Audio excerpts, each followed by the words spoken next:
नेपाल का ये जो आफ्टरमाथ है, भारत पर क्या इम्पैक्ट देख रहे हैं? भारत में सबसे बड़ा इम्पैक्ट ये है कि अगर हमारा जेंजी यूथ इन सब चीज़ों को देख के सजग हो जाए, अलर्ट हो जाए। ये जो हुआ है, क्या ये वाकई में लोगों का रिवोल्ट है, जेंजी का रिवोल्ट है, या ऐसी कोई एक्सटर्नल फोर्स है, यूएस, चाइना, जो इस वक्त एक बड़ी पिक्चर के तहत धीरे धीरे जितने भी इंडिया के नेबर्स हैं उनको मैनिपुलेट कर रही है अपने हिसाब से? मैं हमेशा ये बोलता हूँ, ये जो मणिपुर में हुआ, it is not of China, it is of America, it is of deep state. Suddenly Khalistan movement पिछले 5 साल में क्यों स्टार्ट हो गया दोबारा? आज की जो गवर्नमेंट है वो ये कहती है कि India first is my policy, not America first और चाइना फर्स्ट। तो ये जो फाइट ऑफ स्पेस चल रही है वो फाइट ऑफ स्पेस चाइना और अमेरिका की चल रही है। India is one of the objectives of it, India is not target. Bharat का आप लॉन्ग टर्म एलाई किसको देखते हैं? भारत का कोई लॉन्ग टर्म एलाई नहीं हो सकता है और होना भी नहीं चाहिए। भारत के 1.4 बिलियन पॉपुलेशन की हर एक के इंटरेस्ट को देख के काम करना चाहिए। ये जो कश्मीर के बारे में जब बात होती है, हुर्रियत लीडर्स के बारे में ज़रूर बात होती है। मस्जिदों के अंदर फ्राइडे की जुमे की नमाज के अंदर एक पर्ची चला करती थी कि आज इस चीज़ के ऊपर डिस्कशन होगा। मगर क्या बातें होती थी? वो कैसे देश को तोड़ा जाए, देश को तोड़ा जाए, किस तरह अलग निकलना है, आज स्कूलों को बंद होना चाहिए, आज ट्रेड के खिलाफ होना चाहिए, आज कैसे पथराव करना है। Everything is to come through the मस्जिद। अब धीरे धीरे पर्ची का टाइम खत्म हो गया और अब सोशल मीडिया का टाइम शुरू हो गया, सोशल मीडिया के थ्रू हो गया। अगर मैं आपसे एक चीज पूछूं ऑपरेशन सिंदूर के ही बारे में, क्या ये बंद हो चुका है? ये अभी पॉज दिया हुआ नहीं तो क्या वाकई में ये पॉज ही है? ऐसे समय के अंदर जब आप लड़ाई को पॉज करते हो, it's actually political suicide, right? So start करना आसान है पर बंद करना बहुत मुश्किल है। हाल फिलहाल कुछ फिल्में आई हैं तो ये भी दिखाया गया है कि जो भारत में जो कम्युनिस्ट ऑर्गेनाइजेशन है या जो लेफ्टिस्ट ऑर्गेनाइजेशंस हैं, उनका और कश्मीर का, they are friends with people जो कि सेपरेटिस्ट ऑर्गेनाइजेशंस के हैं। 1962 हुआ, किसी भी कम्युनिस्ट पार्टी ने चाइना के खिलाफ कुछ नहीं बोला, ठीक है? कुछ भी गलत हो जाए, कितनी ह्यूमन राइट्स वायलेशन हो जाए चाइना के अंदर, रशिया के थ्रू, इसके बारे में आपकी कोई भी कम्युनिस्ट पार्टी नहीं बोलेगी, राइट? यही चीज अमेरिका जब कुछ करता है तो उसके बारे में पूरी कम्युनिस्ट पार्टी सब कुछ बोलेंगी। They will talk of Israel, what is doing in Hamas and all. एक anti government propaganda against BJP भी चलाने की कोशिश देखी गई है, खासकर बाहर से। एंटी गवर्नमेंट कैंपेन्स हमेशा से चलते रहे, मतलब इंटरनेशनली चलना। तो यही पहले क्या होता था कि वो इंटरनल होता था, funding from outside was not there.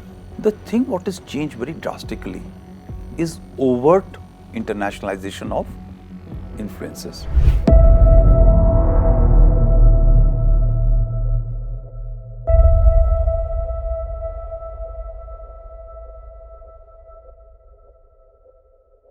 नमस्कार, जागरण मंथन में आप सभी का स्वागत है। मैं हूं स्मृति रस्तोगी। शो में जब हमने बात की है इंडियन आर्म्ड फोर्सेस पर, डिफेंस फोर्सेस पर, national security, international relations, geopolitics, आप सबका बहुत प्यार मिला है क्योंकि हम क्रेडिबल इन्फॉर्मेशन लेकर के आते हैं आपके सामने, क्रेडिबल चेहरों के साथ। आज भी इसी कड़ी में आप थंबनेल देख करके तो समझ गए होंगे हमारे साथ कौन है। Lieutenant general DP Pandey. इनसे बात करने का मुझे बहुत पहले से मन था शो पे बुलाने का, लेकिन बेटर लेट देन नेवर। मुझे लगता है इस पे स्टिक करते हुए I will welcome you on the show sir. Thank you so much for coming. Thank you Smriti, it's a privilege. बहुत ज़्यादा आपके बारे में एक्सप्लेन हो क्योंकि एवरीवन नोज अबाउट यू, तो आप यू आर नॉट मोहताज ऑफ एनी इंट्रोडक्शन। आप इंट्रोडक्शन के मोहताज नहीं है, तो I think we are very fortunate to have you here. And इतना सब कुछ कवर करने के लिए मुझे ये समझ में नहीं आ रहा 1 घंटे में कर पाऊंगी कि नहीं कर पाऊंगी, बट आई थिंक मैं quickly I will open the floor. जब मैं बात करती हूँ आपके टेन्योर के, क्योंकि एवरीवन इज़ लाइक कि आपने 7 टर्म्स अपने जम्मू कश्मीर में आपने यू हैव स्पेंट, ऐसे में इतना लंबा, ऑलमोस्ट 42 ईयर्स अगर मैं गलत नहीं हूँ, 42.5 years of uniform service. Uniform service. 4 साल ट्रेनिंग के हो गए, 4 इसमें साल एनडीए ट्रेनिंग, 1 साल आईएमए और फिर 38.5 साल 42 एंड हाफ ईयर्स, हम 42.5 साल पे स्टिक करते हैं सर। और ये बताइए मुझे सर कि आपने एक इंडियन 1985 2024 में आप रिटायर हुए, एक बहुत लंबा अरसा होता है किसी चीज़ को अलग से देखने का, कि एवोल्यूशन कैसे हुआ, ट्रांसफॉर्मेशन कैसे हुआ इंडियन आर्म्ड फोर्सेस का। अगर मैं आपसे समझूं तो कैसे आप मुझे समझाएंगे? ओह, देखो मैं अपनी सर्विस के बारे में आपको बता सकता हूँ कि इस 42 साल के अंदर जो चेंजेस हैं, एक हथियार के लेवल पे नहीं है सिर्फ, बट एक infrastructure, communication system, information technology system, जो हमारा कमांड कंट्रोल का सिस्टम है, उसका जो एक मॉडर्नाइजेशन फेसेट है वो काफ़ी तेज़ी के साथ बढ़ा है। Actually 21st century has been a disruption of technology century, good और बैड। मैं आजकल उसको बोलता हूँ, मैं एक लाइन बोलता हूँ कि technology has become more of a bane than boon for the people of the world, but अब वो है सो है। वो जो ट्रांजिशन है कि एक टाइम पर हम दुश्मन को आंख में आंख मिला करके उसके साथ वार करते थे, गोली से मारना है, उसको डिस्ट्रॉय करना है। आज एक हज़ारों किलोमीटर बैठा हुआ एक आदमी बटन दबा करके दुनिया को तहस नहस कर सकता है। जो वॉर एक ह्यूमन बीइंग 1-to-1 मुठभेड़ की लड़ाई जिसको हम बोलते थे, उससे हट करके एक डिस्टेंस की लड़ाई हो गई है। ऐसा नहीं है कि जो उसका रेलेवेंस है मुठभेड़ की लड़ाई का वो ख़त्म हो गया। मैं आपको एग्जांपल बताना चाहता हूँ, जैसे यूक्रेन रशिया की जो लड़ाई चल रही है, हम उसमें सिर्फ ड्रोन वॉरफेयर देख रहे हैं, करेक्ट, राइट। हम एयरफोर्स मिसाइल्स कैसे दूर से लॉन्च हो रही है, डिस्ट्रॉय किया जा रहा है, वो देख रहे हैं, मिलिट्री प्रोवेस, या मगर हम ये नहीं देख रहे कि वहाँ पर जो मरने वाला है वो एक सिपाही सोल्जर है, जिसको ये नहीं पता चलता कि वो जो गोला उसके ऊपर गिर रहा है वो कहाँ से आ रहा है। पहले हमें मालूम होता था कि एक गोली आएगी वो फ्लैट आएगी, फिर हमको मालूम चला कि गोला आएगा तो वो ऐसे उड़ के आएगा। अब हमारे पीछे ड्रोन पीछे से आकर के आपके पास आके हिट कर सकता है। आपको ये नहीं पता है कि आपके पास प्राइवेसी है कि नहीं है, बिकॉज हज़ारों किलोमीटर ऊपर, कई किलोमीटर ऊपर बैठा हुआ एक ड्रोन उड़ता हुआ आपकी फोटोग्राफ ले रहा है और आपके पास में कोई प्राइवेसी नहीं है, और कोई दूसरा कहीं बैठ करके देख रहा है कि आप क्या कर रहे हो। सो ये सारा जो ट्रांजिशन दुनिया में हो रहा है, वो ट्रांजिशन हमारे भी इंडियन आर्म्ड फोर्सेस के लिए हो रहा है, एंड देयरफॉर हम लोग भी काफ़ी तेज़ी के साथ में मॉडर्नाइज हो रहे हैं इस चीज़ को, और अडॉप्ट और अडेप्ट कर रहे हैं इसके लिए। सो दिस शिफ्ट जो हमने देखा, एक brutal hand to hand warfare का, वो भी शिफ्ट हो गया। दूसरा स्पेक्ट्रम बड़ा क्लियर था कि एक लाइन होती थी जिसके आसपास लड़ाई होती थी। जो डेप्थ के ऊपर फायरिंग होती है वो एक आरटी रेंज की होती थी, और कई बार एयरफोर्स कहीं लिमिटेड एक गन मतलब एम्यूनिशन ड्रॉप करता था या बॉम्ब ड्रॉप करता था।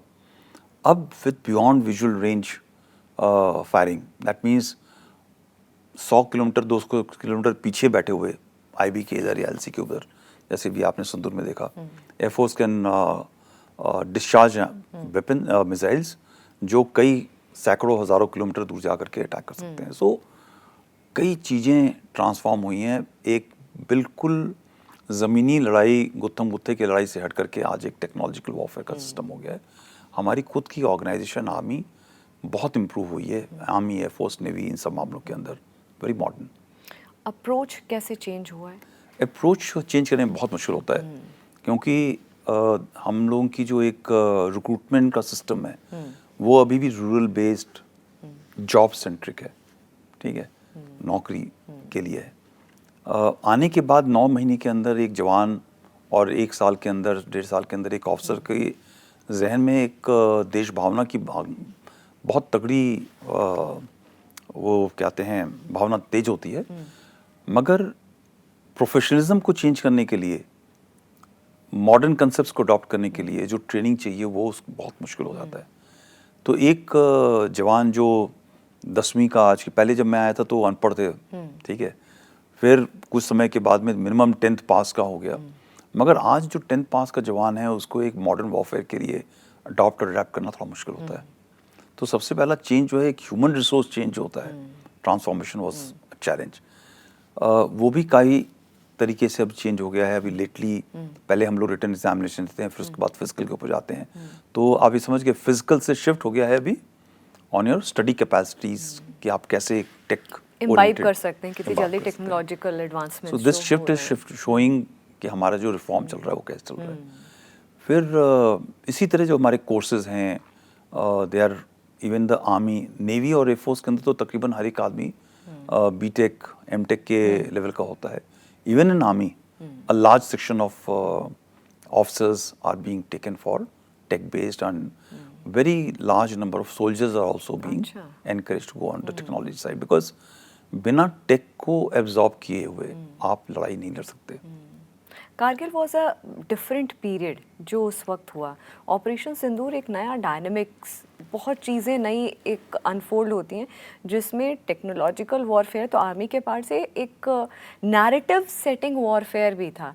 तो मुझे लगता है ये टू फ्रंट जो एक चैलेंज खड़ा हुआ था ऑपरेशन सिंदूर के टाइम पे देश के लिए और आर्मी के लिए भी, कि आप टेक्नोलॉजिकल एस्पेक्ट को तो आप कॉम्बैट कर ही रहे हैं, काउंटर कर ही रहे हैं, उसके साथ साथ आपका एक नैरेटिव है जो आप सोशल मीडिया पे हर घंटे कुछ ना कुछ नया देख रहे हैं। या करेक्ट स्मृति। सो अभी जो लड़ाई है ना, हम लोग कई बार जो हमारी पॉलिटिकल डिसीजन मेकिंग बॉडीज़ हैं, ब्यूरोक्रेसी और हमारी मिलिट्री लीडरशिप भी है, कई बार लोग ये चीज़ सोचते हैं कि टेरिटरी के ऊपर जो गुत्थम गुत्थे की लड़ाई हम कह रहे थे वो अब ख़त्म हो गई है, अब हम टेक्नोलॉजी के वॉरफेयर पे चले गए।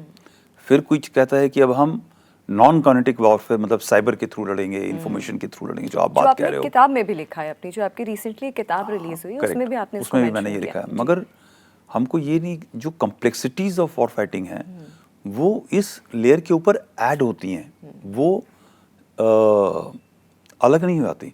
ऐसा नहीं हुआ कि अब लड़ाई जो है गुत्थम गुत्थे की लड़ाई खत्म हो गई। डोकलाम में जो हुआ था वो वही हुआ था और अभी की बात है। करेक्ट जी। सो ये आप अगर सिंदूर, ऑपरेशन सिंदूर को एक पैमाना लेके चलते हैं तो पैमाना गलत हो जाएगा, क्योंकि ऑपरेशन सिंदूर 4 दिन की लड़ाई थी।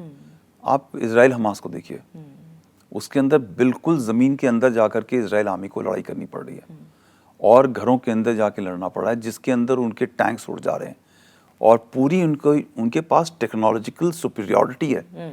मगर फिर भी अगर तहखाने में घुसना है अंडरग्राउंड टनल नेटवर्क के अंदर, तो एक जवान को हथियार के साथ घुसना पड़ेगा और उसके अंदर वो आईडी चलेगी। सो टेक्नोलॉजी एक एनेबलर है, एम्पावरर है, मगर वो एक ह्यूमन फाइटिंग फॉर्म को इग्नोर नहीं कर सकता। तो लेयर के ऊपर लेयर ऐड होती चली जाएगी और जब से सबसे खतरनाक, और मैं इंफॉर्मेशन वॉरफेयर का प्रैक्टिशनर हूँ, मुझे मालूम है कि जो सबसे खतरनाक वॉर होती है वो जो बिना लड़े जीती जा सकती है, वो है माइंड स्पेस इंफॉर्मेशन वॉरफेयर। इसकी प्रैक्टिस आज से नहीं चल रही है, वो तो अब लोग उसके बारे में बात करने लगे हैं, तो विजिबल हो गया है, वरना इसकी प्रैक्टिस कई सालों से चल रही थी। आप हमारी किताबों को देखिए, अगर किताबों का नैरेटिव एक ये नैरेटिव हो गया कि जो ब्रिटिशर्स ने किया वो बहुत अच्छा था, उनके राज में काफ़ी अच्छा था, मुगल बड़े अच्छे थे, ठीक है, हमारी जो सभ्यता है बहुत ख़राब है, सती प्रथा हमेशा से चलती आई, सब कई चीज़ें एक गलत नैरेटिव उठती हैं और आप उसको बिलीव करने लग जाते हो। तो हमारी प्रथा हमेशा से चलती चली आई है और अंग्रेजों ने इस प्रथा को हटाया है। करेक्ट। और पूरे कहीं पे राजा राम मोहन रॉय की बात नहीं होती है। राजा राम मोहन राय भी आपको पता होना चाहिए कि वो इन सब चीज़ों के बारे में तब शुरू किया जब वो भी एक फेथ से हटके दूसरे फेथ पे गए। सो ये सब चीज़ें लोगों को नहीं पता होती हैं, so you start believing those narrative which is peddled. So आज से अखबार, प्रिंट मीडिया, आज बोलते हैं ना media is align to businesses and align to governments, कोई प्रो गवर्नमेंट है, कोई एंटी गवर्नमेंट है, कोई प्रो बीजेपी है, कोई प्रो कांग्रेस है, ऐसे लोग बोलते हैं। ये पहले भी था, ठीक है, पहले लोगों को पता नहीं था। एक बड़ी स्टैब्लिश हस्ती आर्टिकल लिखती है, लोग उसके ऊपर बहुत बिलीव करते थे। सो वो चीज़, मगर उसका जो इम्पैक्ट था वो हर एक के ऊपर नहीं था, क्योंकि थैंक्स टू सोशल मीडिया जिस पे लोग अपने विचार भी खुल करके रखने लग गए। करेक्ट। तो अभी ये काउंटर में लगा है, मगर जो माइंड स्पेस का जो सिस्टम है, एल्गोरिथम है, वो हमारे पास, जैसे for India, we don't have a control and levers on it, everything is being controlled from 2 places, एक चाइना से हो रहा है और एक वेस्टर्न गवर्नमेंट से हो रहा है। वो आपको जो खिचड़ी खिलाना चाहेंगे वही आप खा सकते हो, वही नैरेटिव कंट्रोल करेंगे। अगर मैं ट्विटर के ऊपर ये डालूं कि ट्रम्प की जो आइडियाज़ हैं वो गलत हैं, तो वो स्लो हो जाएगा, ठीक है। और अगर ये मैं बोलूँ कि ट्रम्प को नोबेल प्राइज़ मिलना चाहिए, वो बहुत तेजी के Shoot साथ up में हो होगा, शूट जाएगा अप हो वो। जाएगा। सो this is all controlled, which people don't understand. Now you see the example what is happening in Nepal. But these are scary times, sir. They are very These scary are scary times. I mean, जो आपने बोला ना कि जो आमने सामने की लड़ाई होती थी, it was much more controlled. वो बहुत controlled environment में, बहुत controlled तरीके से और बहुत diplomatically भी कई बार उसको किया गया है। और बहुत ऑब्वियसली चैलेंजिंग तो रहेगा, क्योंकि मैं आज 2025 में बैठ करके अगर मैं बात करूं कारगिल की या 1972 की, 1965 की, तो मेरे लिए बहुत आसान है, लेकिन उस वक्त के चैलेंजेस अलग थे, लेकिन इस वक्त मल्टी फोल्ड हो चुके हैं। अगर मैं आपसे एक चीज़ पूछूं ऑपरेशन सिंदूर के ही बारे में, कि इसमें से मेजर लर्निंग्स, अप्रैल में पहलगाम अटैक होता है, उसके बाद ऑपरेशन सिंदूर लॉन्च होता है, आज हम बैठे हैं सितंबर 2025 में। इन कुछ महीनों के दौरान जो मेजर लर्निंग्स हुई हैं भारत के लिए, वो क्या हो गई हैं? और क्या ये कॉन्फ्लिक्ट, वॉर तो थी नहीं, कॉन्फ्लिक्ट ही मैं कहूँगी इसको, क्या ये कॉन्फ्लिक्ट ख़त्म हो गया है? अगर मैं जो अभी मैं बोलने जा रहा हूँ, मैं कई लोग सुनेंगे तो शायद बड़े नाराज़ हो जाएंगे, खासतौर से हमारे फौजी लोग हैं। मैं इस पूरे कॉन्फ्लिक्ट को एक अलग किस्म का सीज फायर वॉल्यूशन बोलूँगा, कॉन्फ्लिक्ट भी नहीं बोलूँगा, ठीक है। मैं क्योंकि देखिए ऐसा है, मैं तो बहुत सीज फायर वॉल्यूशन देखा है। आरटी के गोले पड़ते थे, फायरिंग होती थी, स्नाइपिंग होती थी। जितनी कैजुअलिटीज़ हमारी इस 4 दिन के अंदर हुई हैं, ठीक है, hardly anybody has died, right, correct. इतनी कैजुअलिटी हमारी हफ्ते के अंदर पहले हो जाया करती थी और लोगों को पता भी नहीं चलता था, राइट। जस्ट बिकॉज ये बहुत ही इंटेंस मीडिया वॉच के अंदर एंगेजमेंट हुआ, जिसके अंदर ब्रह्मोस तक फायर हो गए और सब कुछ हो गया, और बहुत इंटरनेशनल मीडिया और नेशनल मीडिया के अंदर कवरेज हुआ, तो ये इसके ऊपर वो कॉन्फ्लिक्ट या वॉर, कई लोग उसको वॉर बोलते हैं, भाई हमारे तो ये लड़ाई थी, ठीक है, बट मुझे लगता है कि लड़ाई एक अलग पैमाने पे मेजर करी जाती। अब तो लड़ाई जो है कई अभी ग्रे जोन पे हो गया है। पहले जब आप बॉर्डर को क्रॉस करते थे तब होती थी, अब आप एयर स्पेस को, जैसे भी आप बात कर रहे थे पोलैंड के अंदर, उसका एयर स्पेस वॉयलेट हुआ, is it a declaration of war और नॉट? सो ये जो ग्रे जोन है ना, डिसाइड करना कि क्या एक्चुअली में लड़ाई है, बड़ा मुश्किल हो गया, राइट। सो देयरफॉर ये जो एक सबसे बड़ा लेसन है, कई लोगों की विचारधारा ये हुई थी कि लड़ाई अब नहीं होगी। आपने हमारे प्रधानमंत्री को भी बोलते हुए सुना होगा कि लड़ाई is not a solution and we should not fight war. ये एक बड़ा यूटोपियन सोच है। हमारे भी आर्मी के अंदर कई लोगों के आर्म फोर्सेस में लोगों ने सोचना शुरू किया था कि 10 दिन की लड़ाई होगी, क्योंकि लॉजिस्टिक्स हमारी जो है, लॉजिस्टिक्स स्टेमिना खत्म हो जाएगी, हमारे पास एम्युनिशन खत्म हो जाएगा। मगर हम एक ह्यूमन माइंड की जो विल पावर है, हम उसको सडनली, बिकॉज टेक्नोलॉजिकल प्रोग्रेस हो गई और एक मैनेजमेंट थ्योरी इसको लगा करके लोगों ने कैलकुलेशन कर दिया कि इतने दिन का तेल है हमारे पास, ऑयल, इसलिए लड़ाई जो है हमारे पास 14 दिन चल सकती है। इंटरनेशनल ऑर्गेनाइजेशन आ जाएंगे तो लड़ाई बंद हो जाएगी। सबसे बड़ा lesson Galwan, Doklam, Kargil, Israel, Hamas, इन सब चीज़ों से आपको मैं बताऊं ये है कि जो ये सोशल मीडिया है, 2 देशों को लड़ाई करा सकती है, और उस लड़ाई को रोकने के लिए जो वहाँ की लीडरशिप है उसको 56 इंच का सीना चाहिए। गोली को फायर करने के लिए 56 इंच का सीना नहीं चाहिए, मगर उसको रोकने, क्योंकि पॉलिटिकल सुसाइड होता है। आज जब ऑपरेशन सिंदूर को पॉज दिया गया तो सारे देशवासी जिनको ऊपर गोली फायर नहीं हो रही है, वो जम्मू या पुंछ वालों से पूछो उनके ऊपर क्या गुजर रहा है, ठीक है, जिनके घर बर्बाद हो गए, जिनके बच्चे मर गए, जिनकी हस्बैंड की डेथ हो गई, या लोग जहाँ पे घायल हो गए, उनकी सोच अलग है।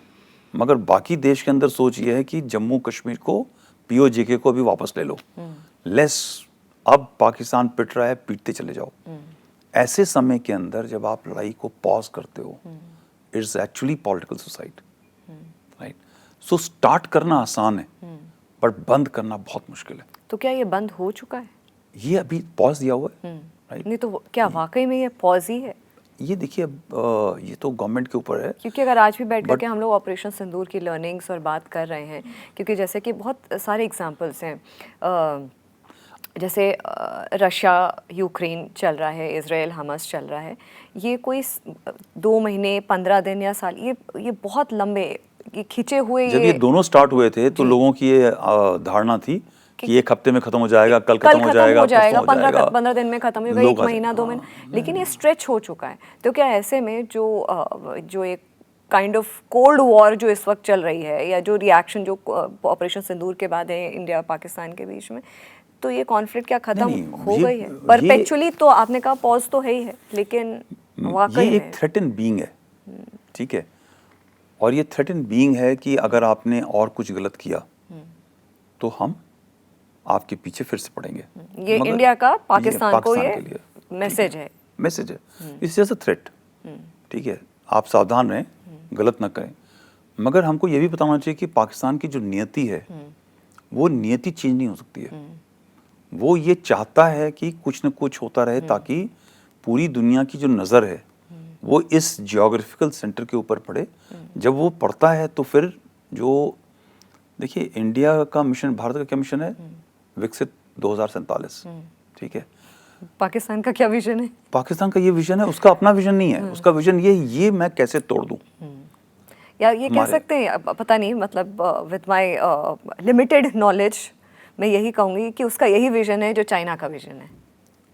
नहीं, देखिए चाइना का vision is not anti India, China का विजन इज प्रो चाइना, ठीक है। वो ये चाहता है कि मैं ग्लोबल पावर सेंटर के अंदर नंबर 2, या मैं एक बाइपोलर वर्ल्ड हो, एशिया के अंदर मैं यूनिपोलर पावर रहूं, उसका ये विजन है। उसके लिए वो उसके लिए काम कर रहा है। उसके बाद हथियार होना चाहिए, इकोनॉमिक प्रोग्रेस होना चाहिए। पाकिस्तान का इज ओनली एंटी इंडिया, वो आज से नहीं है, 47 के पहले से स्टार्ट हो गया था।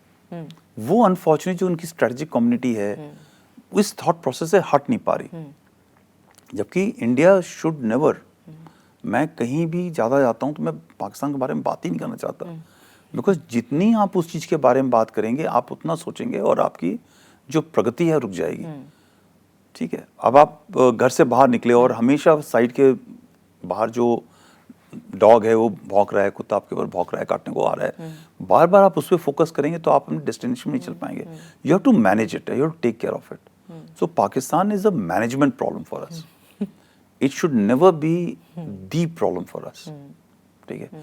हमारी प्रॉब्लम है इकोनॉमिक एम्पावरमेंट बाय 2047, हमारा देश विकसित होना चाहिए, ये सब चीज़ें मैनेज हो जाएंगी उसके अंदर। आपको लगता है कहीं ना कहीं ऑपरेशन सिंदूर जो हुआ है, जो पहलगाम अटैक का जो रिटेलिएशन है, पाकिस्तान काफ़ी अरसे से चुपचाप बैठा हुआ था, अचानक से उसको आइडेंटिटी क्राइसिस होने लग गया कि अरे मेरा तो यहाँ पे कोई मेरे बारे में बात ही नहीं कर रहा है, मैं तो नॉन एग्जिस्टेंट हो गया हूँ, तो क्या करें क्या करें। अच्छा ये भारत है, पोकिंग करना जो कि वो हमेशा करता है, कुछ ना कुछ करके पोक, और काफ़ी अरसे से कुछ हुआ भी नहीं था। जब सबकी नज़रें हमारे ईस्टर्न बॉर्डर्स पे थी, बांग्लादेश पे थी, चाइना के साथ कैसे हमारे रिलेशंस है, वैसे में पाकिस्तान थोड़ा घबरा गया और फिर उसने कहा कि चलो अब मैं अपनी आइडेंटिटी फिर से आई विल रीडिफाइन, या मैं सबकी नज़रें वापस से लेकर के आता हूँ। मैं इसलिए भी बात कर रही हूँ क्योंकि आर्मी में पाकिस्तान को लेकर के एज अ आर्मी पर्सनल आप लोग कैसे देखते हैं पाकिस्तान, क्योंकि एक बहुत लंबा अरसा आपने बॉर्डर एरियाज़ पे बिताया है, सर्व किया है, ऐसे में what is Pakistan as a country for you? देखिए Pakistan as a country is an irritant, right. मैं उसको एज ए इरिटेंट मानूंगा क्योंकि वो उसका फोकस हमारे कंट्री के ऊपर है, उसका फोकस अपने देश के ऊपर नहीं है, राइट। और उसके देश के अंदर की जो प्रॉब्लम्स हैं उनको रिजॉल्व करने के बदले में उनका ध्यान बटा करके वो कहीं ना कहीं बाहर डालना चाहता है, वो उसका एम है। ये जो चीज़ है ये इनको सडन नहीं हुआ था। आपको याद है कि जब से प्रधानमंत्री गए वहाँ पे लाहौर में गए और उसके बाद में जो चीज़ें कुछ ऐसी हुई हमारे साथ, उसके बाद उन्होंने बिल्कुल साफ साफ बोल दिया कि terror and talks can't go together, right. So बिल्कुल हर किस्म की एंगेजमेंट बंद हो गई और अब और वो सही दिशा है, एंगेजमेंट होनी नहीं चाहिए, क्योंकि जब तक एक आदमी, एक देश अपनी दिशा को, स्ट्रेटेजिक ओरिएंटेशन को चेंज ना करे तब तक आप उनके साथ में अगर एंगेज करते हैं तो वो उसको ये एम्पावर करता है। ठीक है, एक घर के बिगड़े हुए बच्चे को जितनी भी आप उसके साथ में बातचीत करेंगे तो वो लगता है कि ये इसी तरह करने से मेरी अहमियत बढ़ती है। तो वो हमको नहीं बात करना, we should only keep on punishing when required, that's it, but we should never engage. ये जो एक पर्टिकुलर सिनेरियो पहलगाम का हुआ, वो भी उसका एक रीजन था, वो भी इंटरनल रीजन था। इंटरनल रीजन है कि भाई प्रॉक्सी गवर्नमेंट है एक उनकी, शहबाज शरीफ की। आसिम मुनीर को एक एक्सटेंशन चाहिए थी, उसको एक एमिनेंस चाहिए थी, वरना वो इस नवंबर में रिटायर हो जाता। जब वो रिटायर हो जाएगा तो आर्मी, ये थोड़ा सा radical hard, and he is got good power and control on the military establishment and the government there. जैसे ही ये रिटायर होगा तो लोग इसके पीछे लग जाएंगे। ठीक है, उसको ये पता था कि आने वाला है।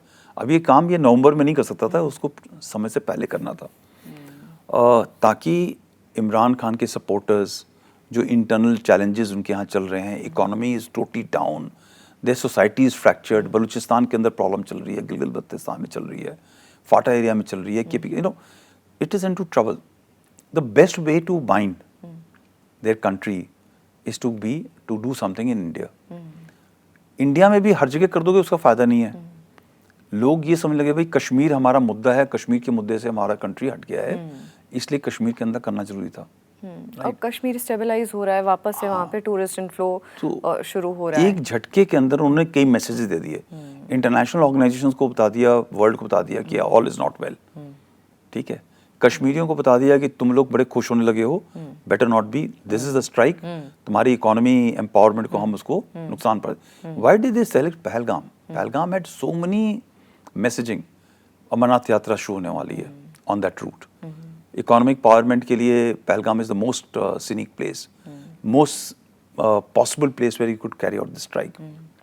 और उसके साथ में समय, उसी समय पे कुछ दिन पहले मुर्शिदाबाद के अंदर कम्युनल राइट्स हुए थे। ये जब आप एक धर्म के नाम पे वहाँ पे कार्नेज करते हो, किलिंग करते हो, जेनोसाइड करते हो, तो उसका रेपरकशन हमारे देश के अंदर होता, राइट? वो हुआ नहीं।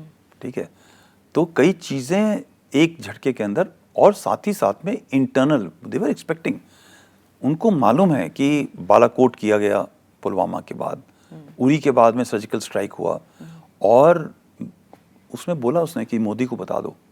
ऐसे आप बताइए, आप ऐसे गोलियां मार रहे हैं और आप लोगों को ये बताएंगे मोदी को बता दो। These are all design, practice, art to excite, to incite. उनको मालूम है कि सोशल मीडिया के ऊपर oppositions will challenge the government. कुछ न कुछ आप काइनेटिक मस्कुलर करें, क्योंकि अगर आप नहीं करेंगे तो आपकी political reputation is at stake, which you have built, कि 56 इंच का सीना है और हमने देखो ये किया। सो वो तो आपको करना पड़ेगा। So they were looking, the moment the strike will go, what will happen, the country will bind, right? The जो उन्होंने बलूचिस्तान में किलिंग्स करनी है वो तुरंत नीचे दब जाएगी, जो गिलगित बल्तिस्तान में उन्होंने करना है वो दब जाएगा। अब देश जो है, देश के बारे में सोचेगा कि हमने इंडिया के साथ कैसे जीतना है, right? So there are number of things which happened. यही चीज 6 महीने पहले क्यों नहीं हुई, 1 साल पहले क्यों नहीं हुई? It was also their compulsion to do Pahalgam when they did. And अगर आपने जितनी चीजें मैंने आपको बताई हैं, ये सारी चीज पाकिस्तान को अचीव हो गई। आज बलूचिस्तान के अंदर उनकी मिलिट्री ऑपरेशन चल रहा है, खैबर पख्तूनख्वा के अंदर मैसिव आरटी एयर गनशिप सब चल रही है वहाँ के अंदर, और दुनिया कोई बात ही नहीं कर रही है। International focus came back to Jammu and Kashmir to an extent, ज़्यादा नहीं हुआ but definitely to an extent. Pakistan became a blue-eyed boy of America back again. So look at all these things have happened एक stroke के अंदर। So अगर आप larger framework में देखेंगे तो इंडिया ने सिर्फ 2-3 चीज़ें करी। हमारी क्या अचीवमेंट है कि अब हम डोजे लेके नहीं जाएंगे, we will take aggressive action जैसे हमको सूट करता है, ठीक है। प्लस बाय द वे हमारे पास टेक्नोलॉजी की प्रोग्रेस है, जहाँ भी देश का दुश्मन होगा उसको घुस के ढूंढ के मारेंगे, right. But these are all muscular, but if you look at it in other parameters, I don't think we could have achieved all that, right? So this is what game play is all about. और कहीं ना कहीं sir जैसा आपने बोला भी internal crisis create करने की पूरी कोशिश की जा रही थी, क्योंकि आप न केवल गवर्नमेंट, लोग क्वेश्चन करने लग गए थे कि अब मोदी क्या करेगा। नहीं, अभी मैं और I think I was possibly कई बार बड़ा जोक सा हो जाता था कि वो पैनल पे 5-6 लोग बैठे हैं और मैं ही सिर्फ एक होता था। मैं बोलता था कि भाई अभी हमको नहीं जाना चाहिए मिलिट्री ऑपरेशन के लिए, क्योंकि अभी पाकिस्तान सजा के तैयार है, हमें क्या जल्दी है। उसने गलती करी है, उस गलती की पनिशमेंट हमने इंडस वाटर ट्रीटी एब्रोगेट करके, सस्पेंड करके हमने वो अचीव कर लिया। मगर हमारी जो देश की सोच है वो ये है कि जब तक हमारे को डेड बॉडीज नहीं मिलेंगी, जब तक धमाका नहीं होगा, तब तक हमें कॉमन आदमी की, कॉमन मैन की, कॉमन मैन को समझाने वाले तो हमारे टॉप लीडर्स हैं ना। जब तक आपके लीडरशिप उनको ये नहीं समझाएगी कि वो पंच मारो जो साइलेंट पंच हो, जिससे ज्यादा नुकसान हो। पीएम मोदी ने ये बोला था कि समय और वक्त इंडियन आर्मी डिसाइड करेगी। बट आप वो प्रेशर तो देखिए ना क्या आते हैं, पूरी एनवायरनमेंट का प्रेशर होता है। मैंने पहले बताया कि आज की जो लड़ाई है वो रीजन से नहीं होगी, वो आपको सोशल मीडिया आपको लड़ाई करने पर ड्राइव करेगी। बहुत हिम्मत चाहिए उस चीज को डिले करने के लिए, बंद करने के लिए। जम्मू कश्मीर की सर बात करूं तो इस स्टेट को ट्रांसफॉर्म होते हुए 1990 में, आपने बोला आपका जो फर्स्ट कमीशन आप JNK में हुए थे वो 1990 में हुए थे। वही वो टाइम था जब कश्मीरी पंडित का एक एक्सोडस चल रहा था। आपसे बात भी हो रही थी शो से पहले, तो आपने बोला था कि वो पूरा जो सिनारियो था वो मैंने देखा था। तो जो स्टेट इवॉल्व हुआ है वो किस तरीके से इवॉल्व हुआ है, खासकर एब्रोगेशन ऑफ आर्टिकल 370 उसके बाद से। और आप यूथ को लेकर के आपने एक बात बोली थी कि बहुत विजिलेंट रहने की ज़रूरत है पार्ट टाइम टेररिस्ट से, ये आपने कहीं एक स्टेटमेंट बोली थी। और आपने बोला था they influence and corrupt the youths ideology, ये जो पार्ट टाइम टेररिस्ट है। बड़े क्वेश्चन पूछ लिए तुमने 3-4 लेयर्स के। तो मैं सबसे पहले कश्मीरी पंडित के एक्सोडस का बाद में सवाल लेती हूँ। ये तो खैर आपका जो आपने नहीं, I will cover all 3 quickly. जी। सो 1990 में मेरी 4 या 5 साल की नौकरी हो गई थी और दिस वाज माय, उससे पहले मैं 86-87 में एक कोर्स होता है वहाँ पे हाइल्टशूट वॉरफेयर स्कूल के अंदर, माउंटेन वॉरफेयर का कोर्स था, वो करने गया था मैं 2 बार। तो एक सिचुएशन वहाँ पर अलग किस्म की थी। It was not a bad situation और समथिंग, प्लस आपका इतना एक्सपोजर नहीं था उस टाइम पे सिविल के साथ में। बट 1990 के अंदर मैं बॉर्डर के ऊपर गया था, LC के ऊपर।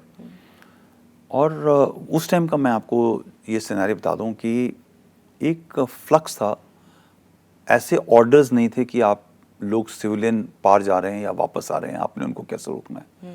There is no clarity. उस टाइम पे पूरे गांव के गांव कश्मीर के जो बॉर्डर के ऊपर थे, एक हवा थी कि अब आज़ादी मिल गई और अब हम वहाँ चलते हैं। तो गांव के गांव उठ के चले गए पार, ठीक है, जो बॉर्डर विलेजेस से। फिर वहाँ से जो यूथ है सैकड़ों की, हज़ारों की संख्या में पार चला गया।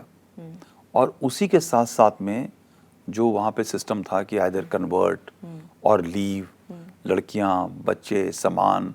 आपको मालूम है कि जब यूथ पागल होता है, ठीक है, वो हम देख ही रहे हैं, तो नेपाल का उस भी हम बात पागलपन के करेंगे। अंदर ऐसे भी बहुत एलिमेंट होते हैं जिनके पास में गुस्सा होता है, बदला लेने की भावना होती है। आप किसी लड़की से को चाहते थे बट आप मिल नहीं पा रहे, फादर नहीं मिलने दे रहा, यही टाइम होता है आपको रेप करने का। आप लूटना चाहते हो, आपको वो चीज़ है, इसी टाइम में चोरी, चकारी, डकैती, लूट, मार सब होता है।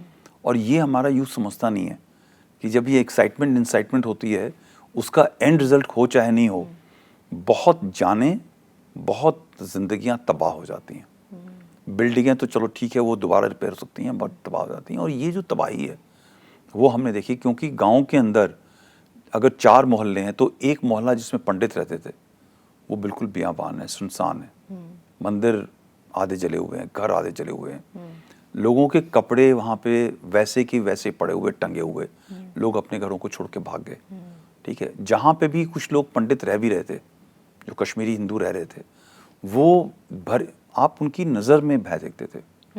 अच्छा, ऐसा नहीं था कि सिर्फ यही पंडितों के मोहल्ले तो बिल्कुल खाली थे, मगर जो मुसलमानों के भी मोहल्ले थे उसमें से भी कई घर ऐसे थे जो खाली थे। जो भी पढ़ा लिखा था उसको अनपढ़ गंवार ने मारने की कोशिश की। जो भी पढ़ा लिखा था, थोड़ी सी ऊंची हस्ती का था, जिसके बच्चे अच्छे थे, उनकी लड़कियों के ऊपर नजर डाली गई। तो कई फैमिलीज तो ऐसी थी जिसमें अगर 3 बच्चे थे तो एक बच्चे के हाथ में गन दे दिया गया। परिवार ने खुद गन दे दिया कि तुम भी जाओ, इस आज़ादी के रास्ते में चलो, जब तुम जाओगे तो कम से कम तुम्हारी बहन के ऊपर बाकी टेररिस्ट की नज़र नहीं पड़ेगी, तो एक सेफ्टी हो जाएगी, भाई की सिस्टर छोड़ दो। So there were so many layers which happened in this 90s, which can't be, actually it will take time to talk about these things which I saw, this thing. Did they believe? Yes. कई लोग तो believe करते थे कि अब तो बिल्कुल आज़ादी मिल जाएगी हमारे को और पाकिस्तान हमारे साथ में है। They were not looking at joining Pakistan, ठीक है। और यही आइडिया भी पाकिस्तान ने उनको समझाया था कि तुम चिंता मत करो, आज़ादी के ऊपर चलेंगे। अगर उनको ये पता होता कि पाकिस्तान ने ये सोचा हुआ है कि 2-3 साल के बाद में अब जो ये लिबरेशन वाले हैं इनको हम मरवा देंगे और फिर सेपरेट होकर के हमारे पास आने वाले हैं, पाकिस्तान ज्वाइन करने वाले हैं, उनको हम एम्पावर करेंगे, वो शायद मेरे ख्याल से तो इनकी सोच अलग हो जाती, बिकॉज उनको भी मालूम कि पाकिस्तान में जाने के बाद में क्या होगा। तो फिर जब मैं अगली बार आया 5 साल के बाद में 95 में, हवा चेंज हो चुकी थी। हवा ये थी कि अब लिबरेशन नहीं होगा, आज़ादी नहीं, पाकिस्तान चलो होगी। तो अब जो वहाँ पे लीडरशिप थी, जो टेररिस्ट लीडरशिप थी, सेपरेटिस्ट लीडरशिप थी, वो खुलेआम बात कर रही थी कि पाकिस्तान चलेंगे क्योंकि हमारा धर्म एक है, राइट। 2 नेशन थ्योरी के ऊपर पाकिस्तान इज आवर कंट्री। और इस टाइम पे पाकिस्तान ने कश्मीरी, वो जो उनके साथ में अलाइन थे रिलीजन के नाम के ऊपर, और फॉरेन टेररिस्ट जो उस टाइम पे अफगानिस्तान की लड़ाई, तालिबान की लड़ाई से फ्री हो चुके थे, उनको ले आकर के यहाँ पे लड़ाना शुरू किया। और सबसे पहले उन्होंने खात्मा क्या किया, जो ये लिबरेशन वाले थे, आज़ादी वाले थे। तो इंडियन आर्मी ने तो मारा ही मारा, मगर जो पाकिस्तानी टेररिस्ट थे उन्होंने कश्मीरियों को भी ज़्यादा मारा, जो आप सोच रहे थे कि हमने जम्मू कश्मीर आज़ाद होना चाहिए। तो is a difference between joining Pakistan और आज़ादी। और फिर जब मैं 89, 80, 98, 99, 2000 में आया, 98, 99 में आया, तब ये कारगिल की लड़ाई का माहौल था। टेररिज्म अब कुछ इलाकों में ख़त्म होने लगा था, मगर कुछ इलाकों में ज़्यादा था। अब वो एक मिक्स टेररिज्म हो गया था, जिसके अंदर mix in the sense more foreign terrorist with there, local terrorist अभी ख़त्म हो चुके थे। And then again I came back in 2011। उस टाइम पे फॉरेन टेररिस्ट खत्म हो चुके थे, अब सिर्फ लोकल टेररिस्ट वापस आ गए थे, बिकॉज उस टाइम पे एक्चुअली टेररिज्म बिल्कुल खत्म हो गया था। वही वो दौर था स्टोन पेल्टिंग वाला। तो अब उन्होंने, पाकिस्तान ने ये सोचा कि भाई ये सब चल नहीं रहा है, बिकॉज 2004 तक जो है टेररिस्ट, 2005-6 तक के आसपास टेररिस्ट खत्म होने लगे और उनकी नंबर बढ़ नहीं रही थी। और इसी टाइम पे global war on terror start हुआ था, जिसके अंदर पाकिस्तान के ऊपर कई नजर चली गई कि तुम ये टेररिज्म को बढ़ा दे रहे हो। तो नाउ दे स्टार्टेड रीथिंकिंग, खासकर 26/11 के बाद, 26/11 के बाद। और अब जो है, और तब तक आरआर डिप्लॉय हो चुकी थी, कई चीजें मेजर्स हुए, और इस टाइम पे टेररिस्ट की नफरी कम होने लगी। तो अब एक रिलीजन रेडिकलाइजेशन का कंसेप्ट शुरू हुआ, और इसी टाइम पे इंटरनेट आ गया। और जब इंटरनेट आया तो through internet, through other things, धीरे धीरे आइडियाज प्रोपोगेट हुए, और एक इंतिफादा मूवमेंट शुरू हुआ था पथराव का। And then they learn this intifada movement of what was happening in Palestine and all, and orange other Arab spring भी उसी टाइम पे हुआ था जी। So now they started practising this in our this thing. और मैं ये भी बताऊंगा कि इसके अंदर ज़्यादातर जो पथराव था, ठीक है, ये पथराव का सीजन चला 2008 से लेकर 2018, 10 साल का समय था, जहाँ पे बंद शन, हुर्रियत कॉन्फ्रेंस और ये सब तमाशा चला। इसके अंदर ड्रग मनी, हवाला मनी, मगर मोर इम्पोर्टेंटली जो लोग बात नहीं करते हैं, वो एक पॉलिटिकल टूल बन गया। जब पीडीपी पावर में आई तो नेशनल कॉन्फ्रेंस वालों ने पत्थर चलवाए, ठीक है। जब नेशनल कॉन्फ्रेंस पावर में आ गई तो पीडीपी वालों ने उनको थैंक यू बोला। और इन दोनों की लड़ाई के अंदर सबसे ज्यादा मजे लिए हुर्रियत वालों ने, ठीक है, बिकॉज उनको ज्यादा पैसे भी देने नहीं पड़े, और पथराव चल करके पूरी दुनिया के अंदर नजर ये सब चीजें चलती रही। बट देन फिर वो बुरहान वानी का इंसिडेंट हुआ, तो आई केम बैक इन 2011। उसके बाद में तो मैं लगातार कश्मीर के अंदर ही रहा, एक आध 2 साल छोड़ करके। सो this transition slowly changed from foreign terrorist, local terrorist to foreign terrorist to local terrorist. और ये 2016 के बाद में लोकल टेररिस्ट का सिलसिला शुरू हुआ। बिकॉज अब पाकिस्तान को ये समझ आ गया मेरे पाकिस्तानी टेररिस्ट वहाँ मिलेंगे तो हमारे ऊपर ब्लेम आएगा। दूसरा एक उनको समझ में भी आ गया कि एक लोकल टेररिस्ट को मारो आप, ठीक है, तो पूरा परिवार देश के खिलाफ हो जाता है। तो why should not I use local terrorist for this? So that also became a game plan. और धीरे धीरे जो नस्ल है कश्मीरियों की थ्रू रेडिकलाइजेशन, और तब तक मोबाइल आ गया, social media influences started, all those things started, and then the control, that is how it started. So I keep on talking of this. मगर सर यही वो दौर था 2016 का जब नोटबंदी, डिमोनेटाइजेशन भी हुआ था, जिसमें जितनी मेरी समझ है एक बहुत बड़ा जॉल्ट हुआ था इन टेररिस्ट नेटवर्क्स को। टेररिस्ट नेटवर्क को नहीं, पथराव वाले सिस्टम को। देखिए, टेररिस्ट नेटवर्क को चलाने के लिए ज़्यादा पैसा नहीं चाहिए, मगर पथराव में अगर आपने 1000 लोगों को 500 रुपए नहीं दिए एक दिन का, तो फिर वो आएगा नहीं आएगा, ठीक है। वो नफरी स्ट्रेट अवे 200,000 से जो है 5 हो जाएगी, तो वो पैसा बड़ा रेगुलर चाहिए होता है। वो एक बड़ा हिट हुआ, ड्रग्स के ऊपर बड़ा हिट हुआ, और धीरे धीरे जो सिचुएशन है वापस, but 2019 was a major transformation point. एक बड़ी क्लैरिटी हो गई कि देश का हिस्सा है। पहले क्या था कि पतंग बांधी हुई है, हिस्सा हो नहीं हो, कभी भी कट सकता है, नहीं हो, हवा आई हुर्रियत की तो नहीं हो, और इंडियन गवर्नमेंट ने खींचा तो हो गया। आर्टिकल 370 के एप्लीकेशन के बाद से ये कहा ये हमारा ही हिस्सा है। नहीं, उनको ये मालूम चल गया कि वो भारत के हिस्सा है।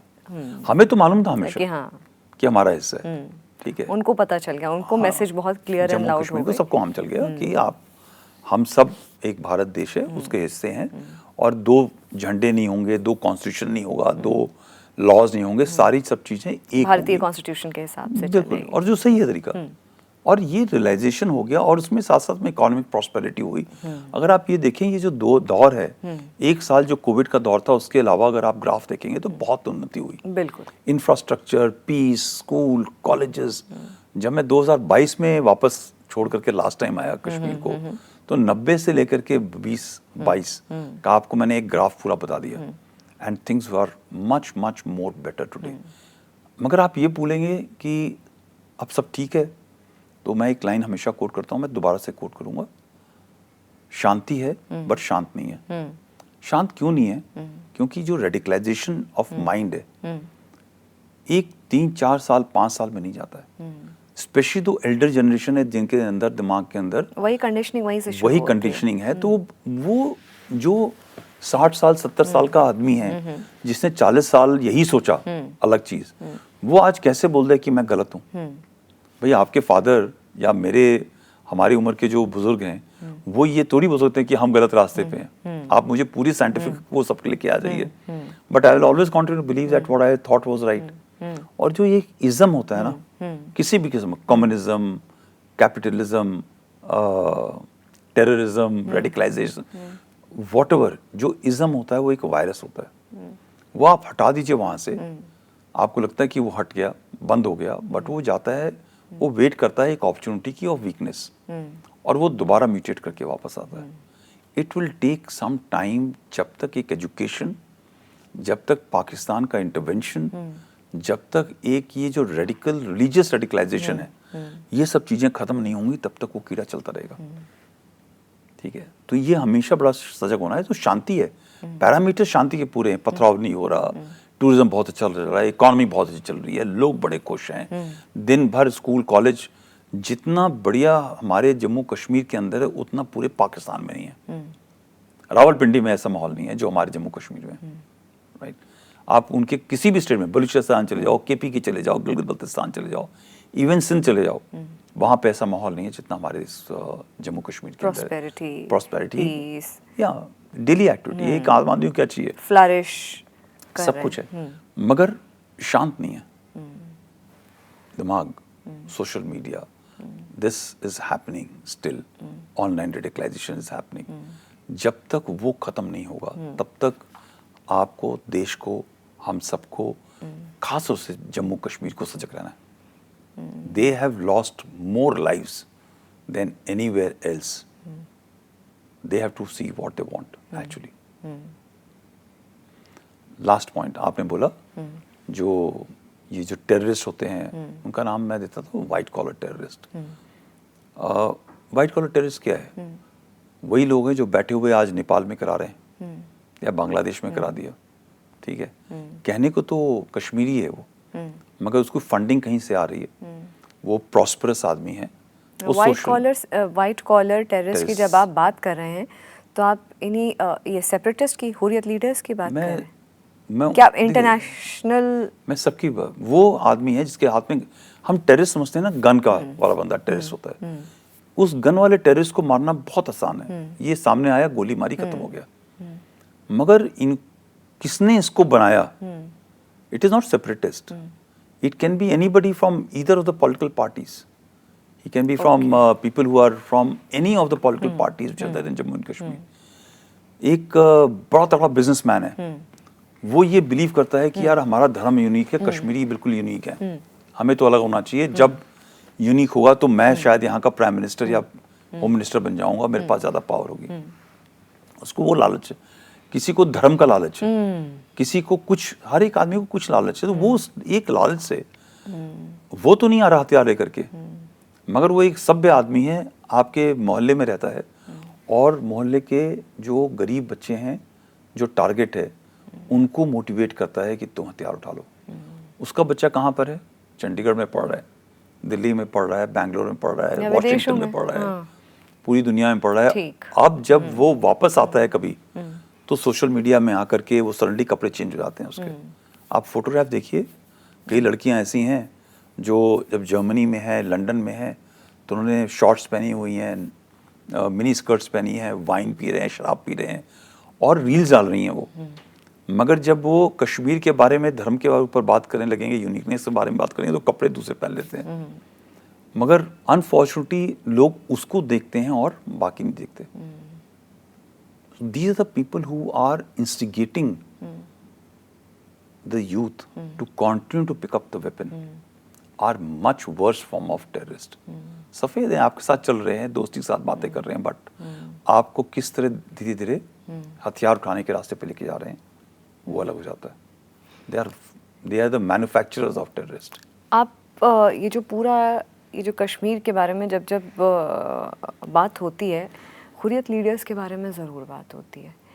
इनका रोल कश्मीर को वॉलेटाइल बनाने में या नहीं बनाने में, मैं दोनों सिनारियो पूछ रही हूँ आपसे।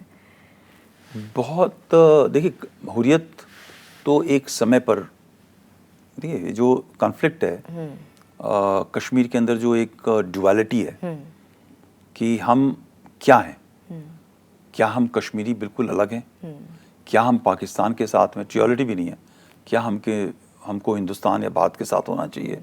ये जो माइंड के अंदर कन्फ्यूजन है, इस कन्फ्यूजन को रखने वाले सिर्फ हुर्रियत नहीं है। हुर्रियत तो एक थोड़े समय के लिए, 10 साल के लिए, हुर्रियत को बनाने वाली भी हमारी इंडियन एजेंसी थी। डायरेक्शन पाकिस्तान से था, बट हमको लगा कि शायद ये एक पावर सेंटर है, इनसे हम बातचीत करेंगे, ये शायद सही रास्ते पे चल पड़ेंगे कुछ समय के बाद में बातचीत करने के लिए। मगर ये जो माइंडसेट जो हुर्रियत का है, वो हर क्लास, हर पॉलिटिकल स्पेक्ट्रम के अंदर है। जब वो बात करेंगे दिल्ली में आके, तो दिल्ली के साथ भारत की बात करेंगे, मगर जब कश्मीरी जाएंगे तो कोई और बात करेंगे, जो गांव में जाएंगे तो कुछ और बात करेंगे, और जब ये दुबई में किसी से मिलेंगे तब वो कोई तीसरी चौथी बात करेंगे। सो ये जो एक माइंडसेट है, वो बड़ा डेंजरस माइंडसेट है, और ये एक आम आदमी को बहुत कंफ्यूज करता है। Opportunistic mindset. बट हुर्रियत का एक जो गिलानी और सहराई का जो कंसेप्ट था, वो बड़ा क्लियर था। वो ये क्लियर था, भाई हमारा धर्म अलग है, और हमारा धर्म वो वाला भी धर्म नहीं है जो एक मॉडर्न धर्म वाला है, वो बिल्कुल 7th 8th सेंचुरी वाला धर्म है। और इस धर्म का जो नाता है वो पाकिस्तान के साथ सेट होता है, क्योंकि पाकिस्तान भी आज 7वीं 8वीं सेंचुरी की तरफ चल रहा है, और हमको सब वहाँ पे रहना है, उनके साथ चलना है। न हमें आज़ादी चाहिए, न हमें हिंदुस्तान के साथ चलना है। India is not welcome here. That's very very clear cut ideology. ये पहले चीज़ पता नहीं चलती थी, लोग सुनना नहीं चाहते थे। मस्जिदों के अंदर फ्राइडे की, जुमे की नमाज के अंदर एक पर्ची चला करती थी कि आज इस चीज के ऊपर डिस्कशन होगा। अच्छा। ठीक है, तो लोकल एजेंसीज को सबको पता था, बट कुछ कर नहीं सकते क्योंकि हमारा देश सेक्युलर देश है। ठीक है, तो आप कुछ मैं कह नहीं उस पे सकते भी थे। बात करूंगी जी। तो वो चलता था, सबको मालूम था, हम भी सुनते थे, एजेंसी भी सुन रही है, पुलिस भी सुन रही है, ब्यूरोक्रेसी भी सुन रही है, बट आप कुछ कह नहीं सकते। मगर क्या बातें होती थी उन पर्चियों यही में? बात होती थी पर्चियों में, कैसे देश को तोड़ा जाए, देश को तोड़ा जाए, किस तरह अलग निकलना है, आज स्कूलों को बंद होना चाहिए, आज ट्रेड के खिलाफ होना चाहिए, आज कैसे पथराव करना है, everything used to come through the मस्जिद। अब धीरे धीरे पर्ची का टाइम खत्म हो गया और अब सोशल मीडिया का टाइम शुरू हो गया। सोशल मीडिया के थ्रू हो गया। तो आपने कई बार रिकॉर्डेड मैसेज आते थे। हाउ इज इट पॉसिबल कि रिकॉर्डेड मैसेज एक झटके के अंदर अपना फैल जाए, रिकॉर्ड होकर के, और मस्जिद के अंदर वो सुनाया जाए, और सब लोगों के पास में। मैंने तो कई लोगों से बात करी कि आपको जाने में, कहता है हम तो जाना नहीं चाहते, कंपल्शन है, अगर नहीं जाएंगे तो हमारे घर के शीशे तोड़ दिए जाएंगे, हम आउटकास्ट हो जाएंगे। तो इट्स अ वेरी, आप एक कश्मीरी पंडित या मुसलमान के शू में बैठ के देखेंगे तो आपको समझ में आएगा कि वहाँ पे दर्द कुछ और किस्म का है। बोल सकते नहीं, ठीक है, ना धर्म के खिलाफ, ना कश्मीरी एक उसके खिलाफ। हर एक आदमी अपने बच्चे को मॉडर्न चाहता है। जैसे आप पैंट शर्ट पहन के बैठी हैं, वो भी एक कश्मीरी मुसलमान भी, हिंदू भी अपने बच्चे को, लड़की को एम्पावर्ड चाहता है। And trust me, Kashmiris were all hillsides are generally women centric. Kashmiri भी ऐसी था जो 86-87 में कश्मीर देखा था मैंने, और जहाँ पे जिस तरह एम्पावरमेंट लेडीज की थी, वो आज बिल्कुल खत्म हो गई है। Yes, you will still find some women to come out and से नहीं हम एम्पावर्ड हैं, ठीक है, मगर उनसे पूछिए कि आप ये XYZ कर सकते हैं या XYZ नहीं कर सकते हैं, तो जवाब आपको शायद कुछ और मिलेगा। बहुत डेकेड से जब कंडीशनिंग होने लगती है या एक ब्रेन वॉशिंग होती है, तो कहते हैं ना, एजुकेशन एक ऐसी है कि आपकी पीढ़ी को तार देती है। एजुकेशन एक ऐसी चीज़ है, उसी तरीके से ये ब्रेन वॉशिंग मुझे लगता है कि ऐसी चीज़ है, अगर आपके परिवार में एक ब्रेन वॉश्ड है, क्योंकि इसके बहुत सारे एग्जाम्पल्स भी देखने को मिले। और ये जो हुर्रियत लीडर्स की बात कर रहे हैं, हालांकि कुछ, क्योंकि भारत में, क्योंकि हम जेनजी से ज़्यादा कनेक्ट करते हैं, उनको ये जो शो है वो यंगर जनरेशन के लिए, यंगर पॉपुलेशन के लिए कनेक्ट करने के लिए ज़्यादा है। तो फिल्मों में जो आलम दिखाए, कुछ फिल्मों में ये दिखाया गया, हालांकि पहले की फिल्में, अभी हाल फिलहाल कुछ फिल्में आई हैं, तो ये भी दिखाया गया है कि जो भारत में जो कम्युनिस्ट ऑर्गेनाइजेशन है या जो लेफ्टिस्ट ऑर्गेनाइजेशंस हैं, उनका और कश्मीर का, मतलब एक सेंट्रल दिल्ली नेशनल कैपिटल में बैठा हुआ कोई अध्यापक है या कोई प्रोफेसर है, वो they are friends with people जो कि सेपरेटिस्ट ऑर्गेनाइजेशंस के हैं। देखिए ऐसा है ना, दो चीज़ मैं आपको बताऊं, और सेक्युलर एक ऐसा शब्द है जिसके नाम पर ये सब कुछ हो रहा है। हाँ, वो तो फिर देखो, जो चाइना है, how has it been able to, वो कैसे आगे बढ़ पाया? उसने ये देखा कि यूएस के अंदर, यूरोप के अंदर क्या डेमोक्रेसी के अंदर क्या वीकनेसेस हैं, उनकी सॉफ्ट अप्रोच क्या है, उसको हिट किया है। कम्युनिज्म, जो कम्युनिस्ट है, ठीक है, आई am not a political person, but मैं एज ए ले मैन, एज अ सिटीजन, नागरिक, मैं हर चीज़ को क्वेश्चन करना चाहता हूँ। वो ऐसा क्यों कहते हैं कि या तो मैं रशिया के साथ प्यार करता हूँ, मैं चाइना के साथ प्यार करता हूँ, उनके पास अपने देश में क्या नहीं है प्यार करने के लिए? ये इज़म जो होता है ना, बड़ा एक डेंजरस होता है। वही धर्म के अंदर है भाई, आपका कल्चर ये, आप धर्म कोई भी हो, मगर आपको अपने कल्चर, अपने कपड़े, अपने पहनने से, अपने रखरखाव से प्यार होना चाहिए, राइट? आप वो जो धर्म का नेट कंट्रोल है, आप उसको बाहर से क्यों देखते हो? तो ये जो धर्म, जो बाकी जो धर्म है और कम्युनिज्म का है, वो ये मिलाप ये हो जाता है कि आप सोर्स ऑफ इंस्पिरेशन भारत में नहीं देखते, आप बाहर देखते हो। तो what is communism? Communism is seeing China, Maoism, Leninism as source of inspiration, right? और वो हमारे देश में जब अप्लाई करें, 1962 हुआ, किसी भी कम्युनिस्ट पार्टी ने चाइना के खिलाफ कुछ नहीं बोला, ठीक है? कुछ भी गलत हो जाए, कितनी ह्यूमन राइट्स वायलेशन हो जाए चाइना के अंदर, रशिया के थ्रू, इसके बारे में आपकी कोई भी कम्युनिस्ट पार्टी नहीं बोलेगी, राइट? यही चीज़ अमेरिका जब कुछ करता है तो उसके बारे में पूरी कम्युनिस्ट पार्टी सब कुछ बोलेंगी. They will talk of Israel, what is doing in Hamas and all. Same is the case with religion also. All other religions which come from outside will keep quiet of everything which happens by them on others. मगर they will always connect to Kashmir के अंदर भी जब elections होंगे तो जो शिया community के top leaders हैं उनके फोन कॉल्स विजिट कहाँ जाते हैं? ईरान. और जो दूसरे किस्म के उनके कॉल्स कहाँ जाते हैं? Dubai and towards Saudi Arabia. लोग बात नहीं करते इसके बारे में. It is not in the open domain, but what I talk and know of this thing is this. तो जो लोग बाहर के लोगों से इंस्पिरेशन लेते हैं वो आपके देश के अंदर आपके देश के हित के लिए काम कभी नहीं कर सकते. और इसीलिए कम्युनिज्म और जहां भी कोई रेडिकल एलिमेंट होगा वो एक जो देश का जो डेमोक्रेटिक स्ट्रक्चर है उसको हिट करने की कोशिश करते हैं. और वो ये फैलाना चाहते हैं कि हम लोग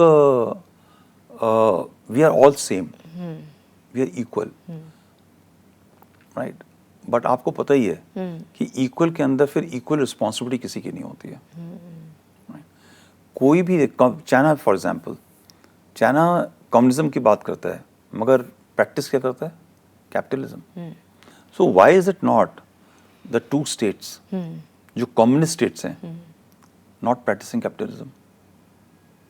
भाई आप सोर्स वहां से लेते हो ना, तो आप कम से कम प्रैक्टिस करो. वो नजर आ रहा है और वो प्रोग्रेस के रास्ते पर है. दोनों देश जो चाइना है वो प्रोग्रेस के रास्ते पर है. सिमिलरली अगर आप रिलीजन की तरफ देख के चलते हैं तो why don't you learn from Saudi Arabia how it is progressing now and going on a different route? Why don't you look at Dubai, which is so multi-national, cosmopolitan in terms of its progressiveness? So आप ये जो separatist और जो ये top white collar terrorist की बात कह रहा हूँ, ये सब फ्लाइट लेकर के दुबई जाएंगे और राइड करेंगे, कैमल राइड करेंगे, घूमेंगे फिरेंगे, पैसे के इन्वेस्टमेंट करेंगे, सब करेंगे. मगर जैसे पाकिस्तान में है वैसे ही यहाँ जम्मू कश्मीर के अंदर भी आकर के अपने लोअर के तबके के लोगों को बताएंगे तुम धर्म के रास्ते पे चलो, हम अलग हैं, हमें पाकिस्तान के साथ जुड़ना है या अलग होना है, राइट. मगर why I succeeded, why we succeed as Indian army, हम वहाँ पे ये सिर्फ बताते हैं कि यार भाई देखो ऐसा है, हम सबका जो डीएनए है सिमिलर है और इस देश के अंदर भाषा, खान पान, रहन सहन वाले अलग अलग भिन्न भिन्न के लोग हैं और वो सब इकट्ठे होकर के हम एक साथ रह सकते हैं. कम्युनिज्म का सिस्टम बड़ा साफ है. You will eat one food, wear one dress, talk of one book, right. You will not allow uniqueness of societies to this thing which is against natural human mindset. How can we all be same? हम एक अगर मैं south Indian से हूँ तो मैं अगर mustard oil के अंदर खाना खाऊंगा तो मेरे तो हमेशा बीमार हो जाऊंगा. ठीक है. Even me as a north Indian, अगर हम साउथ इंडिया में जाते हैं, केरला जाते हैं, तमिलनाडु जाते हैं, मुझे वहाँ का खाना खाना चाहिए क्योंकि वो उसी तरीके के आबो हवा के लिए है. और वो जब इधर आएगा तो उसको यहाँ का खाना चाहिए क्योंकि वो यहाँ की जो एक टेम्परेचर है, यहाँ पे क्या होता है उसके हिसाब से. So everything varies. How can we all have the same food and this thing? So this is where communism and radicalization meets hand. I'm not too sure about it because this is a political subject. But this is what I observe as an outsider. Sir अगर मैं geopolitically इस वक्त बात करूं भारत की कि as a nation हम कहाँ पे खड़े हैं, क्योंकि अभी जो नेपाल में हुआ है इसी का जितने भी हमारे इमीडिएट नेबर्स हैं, चाहे फिर वो श्रीलंका हो, म्यांमार हो या आपका बांग्लादेश हो गया, अभी फ़िलहाल में नेपाल हो गया, जो पैटर्न है जिस तरह से सरकार को हटाया गया और ऐसे लोगों को लाने की कोशिश है, ऐसे लोगों को जिनको ईजिली मैनिपुलेट कर सकते हैं. तो ये जो फ़िलहाल मैं नेपाल पे स्टिक करके पहले सवाल करूँगी कि ये जो हुआ है, क्या ये वाकई में लोगों का रिवोल्ट है, जनजी का रिवोल्ट है, या ऐसी कोई एक्सटर्नल फोर्स है, यूएस, चाइना, जो इस वक्त एक बड़ी पिक्चर के तहत और ख़ासकर ये जो साउथ एशिया है उसमें एक बड़ी पिक्चर के तहत कुछ बड़ा करने के लिए धीरे धीरे जितने भी इंडिया के नेबर्स हैं उनको मैनिपुलेट कर रही है अपने हिसाब से? सो Nepal is a small problem in the global arena. For Nepal, it is a big problem, right? मगर जो big power play होता है ना, उसके अंदर नेपाल और नेपाल वालों की कोई हस्ती नहीं है, right? Let's be very very clear. उनको ये चिंता नहीं है कि कितने नेपाली, कितने यूक्रेनियन, तो अल्टीमेट टारगेट भारत है? नहीं, I'll again say it's not Bharat. Right? बड़ा अच्छा लगेगा बोलने में कि भारत के पीछे है, ठीक है? आप थोड़ा पीछे हट के देखिए, एक समय था जब China was the toast of European countries in America. सस्ता सामान पूरा उधर से उठ के आ रहा है, लोग सब जगह ह्यूमन राइट्स की बातें करते थे, चाइल्ड एब्यूज की बात करते थे कि काम कराते हैं उनसे एंड ऑल सब कुछ। तो sweat factories of China produce goods to Europeans to have great time to enjoy America. मगर उनको ये नज़र नहीं आया कि China has got a different mission. It's a strategic, it is civilizational country, और वो एक स्ट्रेटजिक रास्ते के ऊपर चलता है। उन्होंने सब कुछ पैसा वेस्ट का, उनकी टेक्नोलॉजी का इस्तेमाल करके अपने देश को एम्पावर करना शुरू किया मिलिट्री के लिहाज से। अमेरिका और यूरोप बहुत समय के लिए मिडिल ईस्ट और अपनी जो वहाँ की जो प्रॉब्लम्स हैं उसके अंदर मशगूल रहे, उन्होंने इस तरफ ध्यान नहीं दिया, राइट? एंड बहुत तेजी के साथ में इनको पता नहीं चला एक दशक के अंदर, from 2000 global war on terror बोलते हैं ना जब, तो ये जो पहला दशक था 21st सेंचुरी का, उसके अंदर सारी फोकस इराक, अफगानिस्तान और इन सब इलाकों के अंदर अमेरिका और उसका लग गया, पैसा लग गया, सब कुछ हो गया। और इसी दशक के अंदर चाइना ने इतनी उन्नति की कि वो अभी कंपटीशन के लिहाज से आ गया, बहुत पीछे अभी भी अमेरिका के, मगर वो कंपटीशन के हिसाब से आ गया। अमेरिका ने एक और चीज़ गलत करी, वो था कि उसने जो इंडो स्पेसिफिक या एशियन सब कॉन्टिनेंट है, इसके ऊपर से अपना नज़र हटा लिया। उन्होंने कहा ये तो हमारे काबू में है, ऐसा कुछ नहीं होगा। बट धीरे धीरे आपने एक स्ट्रिंग ऑफ पर्ल्स की बात सुनी होगी, मालदीव्स, श्रीलंका, बांग्लादेश, म्यांमार, इस तरह करते करते एक इंक्रोचमेंट था नेपाल, वहाँ पे कम्युनिज्म आ गया। ये सब चीज़ें, कम्युनिज्म कब आया नेपाल के अंदर? 2006 में आया। तो I am talking about that दशक। You look at the first 10 years of 21st century, China ने पूरा स्पेस ऑक्यूपाई कर लिया। चाइना से सिर्फ एक गलती ये हुई कि समवेयर इन लास्ट 10 years उसको लगा कि अब तो हम बहुत ताकतवर हो गए हैं, let me start flexing my muscle. और जी को जल्दी थी थोड़ी to leave a mark of really having arrived on the power scene. अगर ये उन्होंने 5 साल 10 साल और डिले कर दिया होता तो अमेरिका, यूरोप, इंडिया कोई भी इसका कुछ नहीं कर सकते थे। Now the deep state of US, और I will not say US, deep state is not US only, deep state pans across the European nations. They realised कि चाइना काफ़ी आगे बढ़ गया है, now we need to control this. तो lot of people are talking of this कि Trump आने के बाद में शुरू हुआ है। ये गलत फहमी है। ये पिछले 5-6 साल के अंदर अगर आप बिल्कुल कई चीज़ें देखिए चेंज होना शुरू हुआ। श्रीलंका हुआ, तो श्रीलंका के अंदर जब ये सब चीज़ें हुई, सबसे पहला अटैक किस चीज़ के ऊपर हुआ? चाइनीज इन्वेस्टमेंट के ऊपर हुआ। म्यांमार के अंदर जो स्ट्राइक्स हुई, इसमें सबसे पहला इन्वेस्टमेंट किसके ऊपर हुआ? जो चाइना की जो एक रोड और उनकी जो मल्टीमोडल जो प्रोजेक्ट्स हैं उसके ऊपर स्ट्राइक हुआ। पाकिस्तान के अंदर इमरान खान स्टार्टेड मिसबिहेविंग, वहाँ पे उनके साथ में उनको जेल में डाल दिया गया। वो किस लिए था? बीआरआई को स्टॉल करने के लिए। बीआरआई किसका प्रोजेक्ट था? चाइना का प्रोजेक्ट था। नेपाल के अंदर स्ट्राइक क्यों हुआ? चाइना के ऊपर। बांग्लादेश ने हसीना मिल के आई थी चाइना के साथ, जी के साथ, उन्होंने कुछ चीज़ें मांगी, वहाँ पर नहीं हुआ, वहाँ पे स्ट्राइक हुआ किसके?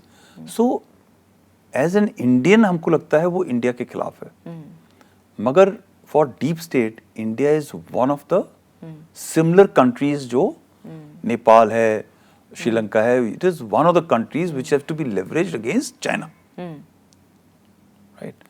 आप सोच रहे हो कि आप बहुत पावरफुल हो, we are still not there as powerful to stand on our own. So ये जो फाइट ऑफ स्पेस चल रही है वो फाइट ऑफ स्पेस चाइना और अमेरिका की चल रही है। India is one of the objectives of it, India is not target, ठीक है? अब हमारा प्रधानमंत्री, हमारी जो गवर्नमेंट है, अगर आज अमेरिका के खिलाफ हो जाती है, ठीक है, कई बार हुई, जी, स्टैंड लिया, आपने डील करनी है राफेल की, तो आपने देखा कि यहाँ पे कुछ इंसाइटमेंट हो गई। Lot of people talk of Manipur being incited by China, और if you see my earlier interviews, मैं हमेशा ये बोलता हूँ ये जो मणिपुर में हुआ, it is not of China, it is of America, it is of deep state. हमारे देश के अंदर कुछ अभी पिछले साल में साल डेढ़ साल के लिए हजारों करोड़ का नुकसान हमारा हुआ जब एक सीज ऑफ दिल्ली हुआ एक तरफ से। उसकी फंडिंग कहाँ से थी? Everybody knows it's not from China. It has come from somewhere. Propping up of some governments in India was again supported from somewhere else. Suddenly Khalistan movement पिछले 5 साल में क्यों स्टार्ट हो गया दोबारा? तो हर एक आदमी हमारे देश के अंदर क्या है कि लोग की सोच थोड़ी छोटी है, और वो कहाँ देखते हैं हमेशा? चाइना, पाकिस्तान। खालिस्तान है तो पाकिस्तान, टेररिस्ट ऑपरेशंस है Pakistan. Everything is leveraged by a great game which is being played. पहले सोवियत यूनियन अमेरिका होता था, आज चाइना और अमेरिका है। हम सब उस चीज के अंदर प्यादे हैं। You may be a 4 trillion economy. We may be wanting to stand on our own, but we still are not one of the major प्यादास, right? तो आप इस चीज को देख के चलिए, और ये हम लोग target number of events and why is it elections होता है तो सडनली एक हिंडनबर्ग की रिपोर्ट आ जाती है और पूरी गवर्नमेंट के बारे में। This is not about Modi government. यही चीज आप पिछले 70 साल 79 ईयर्स में जब मिसेस इंदिरा गांधी ने एक स्टैंड लेने की कोशिश करी, उनको कैसे टारगेट किया गया। अब मैं अगर इंदिरा गांधी का नाम लूंगा तो जो राइट विंगर्स आज बीजेपी सपोर्टर्स हैं कहेंगे आप इंदिरा गांधी को क्यों बोल रहे हो, but the fact is that she took stand, and क्या क्या उसके खिलाफ में शब्द का इस्तेमाल किया गया by the top leadership, number 1 leadership, Nixon, Kissinger, what words they have used for her are not worth, actually you can't use such words, right. So the fact is कि जो भी देश अपने इंडिपेंडेंट उस पे चलेगा उसको कोई भी चाइना भी लाइक नहीं करेगा और अमेरिका भी लाइक नहीं करेगा, right. And that is where the threat lies कि आज की जो गवर्नमेंट है वो ये कहती है कि India first is my policy, not America first और चाइना फर्स्ट, राइट। इसलिए आपको ये डील करना पड़ेगा। तो पहले दशक के अंदर जो एक्टिविटीज हो रही थी इंडिया को डोमिनेट करने की या इंडियन सबकॉन्टिनेंट को डोमिनेट करने की, वो चाइना चला रहा था। अब एक पुशबैक स्टार्ट हुआ है पिछले 5 साल के अंदर टू कंटेन द चाइनीज। जैसे आप इसी भी देख रहे हो ना, but you look eight Philippines, you look at Indonesia, you look at what is happening in Taiwan, Japan, everything is changing. जब आप इसको एक larger network में देखते हैं तो एक there's a containment of China which is taking place. Quad came about, which India was part of for some time, you know, अभी भी है। So all these are containment policies which are happening to protect the interest of not India, but the American interest or the deep state interest.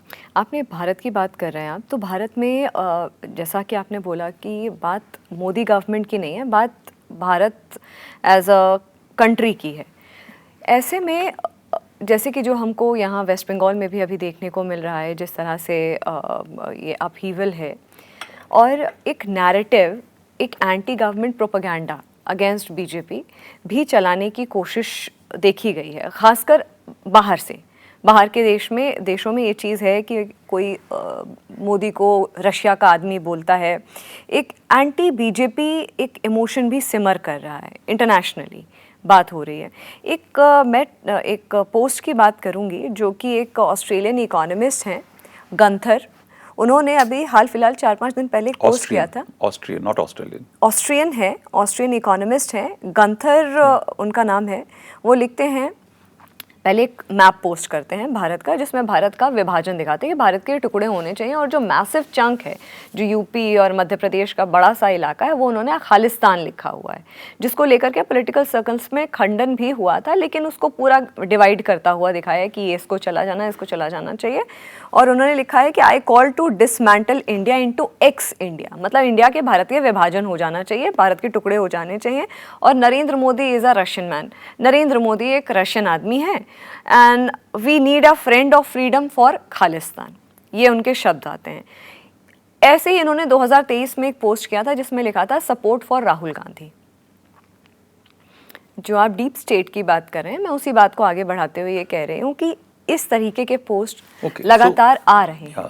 So I will just again it's a political question, थोड़ा सा मेरे लिए सही नहीं होता जवाब देने के लिए, लेकिन जियोपॉलिटिकली आप मुझे समझाइए। एज अ नागरिक मैं बताऊंगा, not as a military professional और as an army this thing, but as a normal citizen, anti government campaigns हमेशा से चलते रहे। मतलब इंटरनेशनली चलना। सो यही पहले क्या होता था कि वो इंटरनल होता था, funding from outside was not there. So let's say when Congress was there, UP government was there, और when BJP government for some time, और उस टाइम पे एनडीए गवर्नमेंट शायद बोलते थे, जब वो थी, तो ये जो अंदर का मन मुटाव होता था, उसमें लोकल बिजनेसेस उनका पैसा लेकर के लोग ये कैंपेन चलाते थे मीडिया हाउसेस के साथ में। तो जब बीजेपी वाज इन ऑपोजिशन उन्होंने उसके खिलाफ चलाया, जब जनसंघ वाज इन ऑपोजिशन उन्होंने चलाया, जब जनता दल ऑपोजिशन में थी उसने चलाया। तो whenever anybody will come in power, the opposition will only go anti the government, which is rightly so. Yes, it should be constructive opposition or destructive. Now it is up to debate. हर एक आदमी, जो आदमी opposition में वो कहता है हम तो constructive कर रहे हैं, right? The thing what is changed very drastically is overt internationalization of influences. जब overt international influence, जी, ये जो चेंज है, पहले सटल होता था, पहले पता नहीं चलता था, पहले भी होता था कि Russian intelligence will inform government कि आपके खिलाफ ये हो रहा है, American intelligence will inform the government कि आपके खिलाफ ये होने वाला है। कोई छुपाता था, कोई बताता था, बेस्ड ऑन उस टाइम पे आपके क्या रिलेशन है, पर्सनल रिलेशंस क्या हैं, आपकी इंटेलिजेंस के काम कर रही हैं, पैसे भी कुछ आया करते थे पहले, बट पता नहीं चलता था। मगर आज ये सब सोशल मीडिया में आ गया है। Russia is influencing American elections. जब वो वहां हो सकता है, तो स्मृति आपकी और हमारी तो बिसात ही कुछ और है। हमारे यहाँ तो लालचियों की कमी नहीं है, जो अपनी माँ, बहन, बेटी, जमीन को बेचने को तैयार हैं, पैसे के लालच के अंदर, पावर के लालच के अंदर, lust of power, they are willing to sell anybody. तो हमारी और आपकी तो कोई बिसात ही नहीं है। हमारे देश में तो एक ढूंढो 1000 जयचंद मिल जाने को, क्या है नाम है इसका, आलम मिल जाने को तैयार है।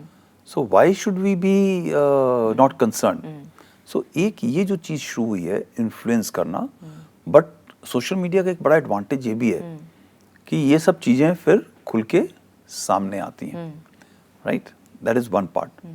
द सेकेंड इज, ये जो गंथर ने डाला है, ये जो डिज़ाइन है, ये आज का डिज़ाइन नहीं है, ये प्री इंडिपेंडेंस का डिज़ाइन है। प्री इंडिपेंडेंस में अगर आपको याद होगा, तो मुस्लिम लीग ने जो प्रपोजल दिया था, वो एक चीज़ बनता है ना जिसके अंदर छेद होते हैं, इट वाज अ फ्रैक्चर्ड चीज़, यू नो, मॉथ ईटन चीज़ एक्चुअली। उस तरह का एक डिज़ाइन था हमारे देश के विभाजन का, राइट? और ये जो विभाजन था, जो हमारे प्रिंसली स्टेट्स थे, वो भी इसी हिसाब से कुछ न कुछ चाहते थे, भाई जो आज राजा है वो क्यों अपनी गद्दी छोड़ना चाहेगा एक डेमोक्रेसी के नाम पे। सो इंडिपेंडेंस से पहले जब ये पूरी लड़ाई चल रही थी, सरदार पटेल कोशिश कर रहे थे सब कुछ ऑर्डर करने का, तो यही तकरीबन मोटा मोटा जो एक मैप था, वो उस टाइम का भी मैप था। और हमारे देश के जो हम लोग हैं, जो ब्राउन लोग हैं, हमें तो भाई गोरी चमड़ी चाहिए, ठीक है? अगर गोरा बोलेगा तो हम कहीं भी ज़मीन पे लेट करके हम कुछ भी साष्टांग भगवान को नहीं कर सकते, मगर हम उसके कहने पे चलने को तैयार हैं।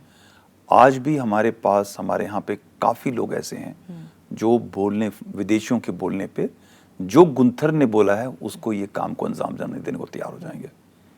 एंड दैट इज़ वेयर हमारी जो ये जेंजी है, उसको ये सतर्क कराना चाहिए कि आप कितना भी, जो ये पैसा आता है ना बाहर से, वो आपके भले के लिए कभी नहीं आएगा, वो आपके नुकसान के लिए आएगा। और आपने थोड़ा सा आँख खोल के देख लेना है कि बांग्लादेश में जब हुआ, तो जो अत्याचार वहाँ की औरतों के ऊपर, उन्हीं स्टूडेंट्स के पेरेंट्स के ऊपर हुआ। आफ्टर ऑल बांग्लादेश जो है एक कई डिकेड पीछे चला गया, राइट? नेपाल में जो हुआ उसमें भी यही होगा। सो ये सब जो कंट्रोल हैं, जब पैसा बाहर से आता है तो वो आपके फायदे के लिए नहीं आता है, वो उनके फायदे के लिए आता है।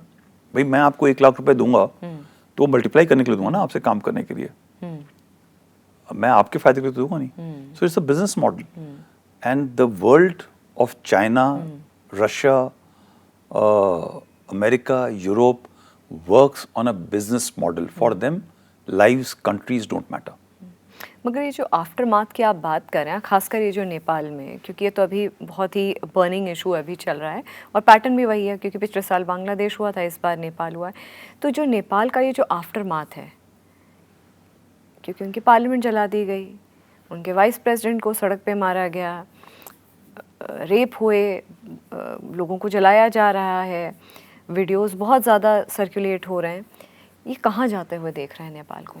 देखिए 2-3 चीज़ें नेपाल, एक जो जेंजी की बड़ी अच्छी बात है, रेजिलियंस नहीं है, ठीक है, तो आप उसको एडवांटेज लीजिए चाहे डिसएडवांटेज लीजिए, बहुत इमोशनली पैक हो जाएगा और गुस्सा फूटेगा, समझ नहीं आएगा मैं क्या करूंगी, सब इकट्ठे हो जाएंगे, लड़के लड़की सड़क के ऊपर आ जाएंगे, उनके साथ सब सही गलत होगा, बट धीरे धीरे जब वो एक एनर्जी खत्म हो जाती है, so they will not be able to stick to that line of thought. अब उनको बोलो कि तुमने ये गवर्नमेंट चलानी है, चला लो। तो मैं कल कहीं छोटे बच्चे हैं, यूथ था, उनके पॉडकास्ट कर जा रहा था, तो मैंने उनसे ये पूछा कि बेटा ये सब बराबर होना चाहिए ना सब कुछ? कहता हाँ सर। यूथ के पास पावर होनी चाहिए? हाँ सर। मैं कहा तुम्हारे यहाँ स्टूडेंट काउंसिल्स हैं? हाँ sir. Which is the most corrupt organization in your university? The student council. So youth can also be corrupt. Power corrupts. Money corrupts. भाईचारा, racialism, casteism, religion, money, रिश्तेदारी, जब आप पावर में आते हो तो आना शुरू होती है, तो आप उसमें नहीं आते आपने क्या करना है। और अगर नहीं करोगे तो multiple power centers will come about which will always even to a conflict. So order को डिसऑर्डर करना बड़ा आसान है, मगर उसको वापस जब आप ऑर्डर में लेके आओगे तो आपको यकीन मानिए दोबारा वही ऑर्डर आपके सामने आएगा जिसको आपने डिस्ट्रॉय करने की कोशिश करी थी। चेहरे बदल जाएंगे, कंट्रोल्स कहीं और से हो जाएंगे। तो अभी ओली साहब के टाइम तक या जो भी अभी गवर्नमेंट थी, वो कंट्रोल चाइना से था, राइट। अब कंट्रोल कहीं और से हो जाएगा, तो कंट्रोल तो कहीं ना कहीं रहेगा, right. It will not happen कि you will live in a wall environment और सभी के पास में इक्वल राइट हो जाएंगे, सभी के पास बराबर के। Communism, which talks of equality of rights and everything, is very very hierarchical. और जहाँ पर वो कोशिश भी करता है, वो लाखों लोगों को मारने के बाद भी उसको जो चीज नहीं कर पाता। तो चाइना जिसने मिलियंस ऑफ पीपल को मरवा दिया, मगर वहाँ भी आज हायरार्की है, right. So same will happen to Nepal eventually. If Nepalese are smart, they will get some elderly people to take on the responsibility.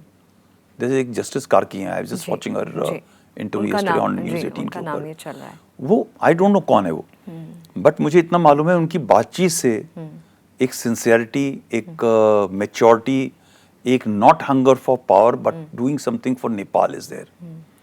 मगर आप वहाँ से ज़ेलेंस्की टाइप एक आदमी को अगर वहाँ पे ले आके बिठा देंगे तो वो दूसरे देश के लिए लास्ट नेपाली तक नेपाल को बर्बाद कर देगा।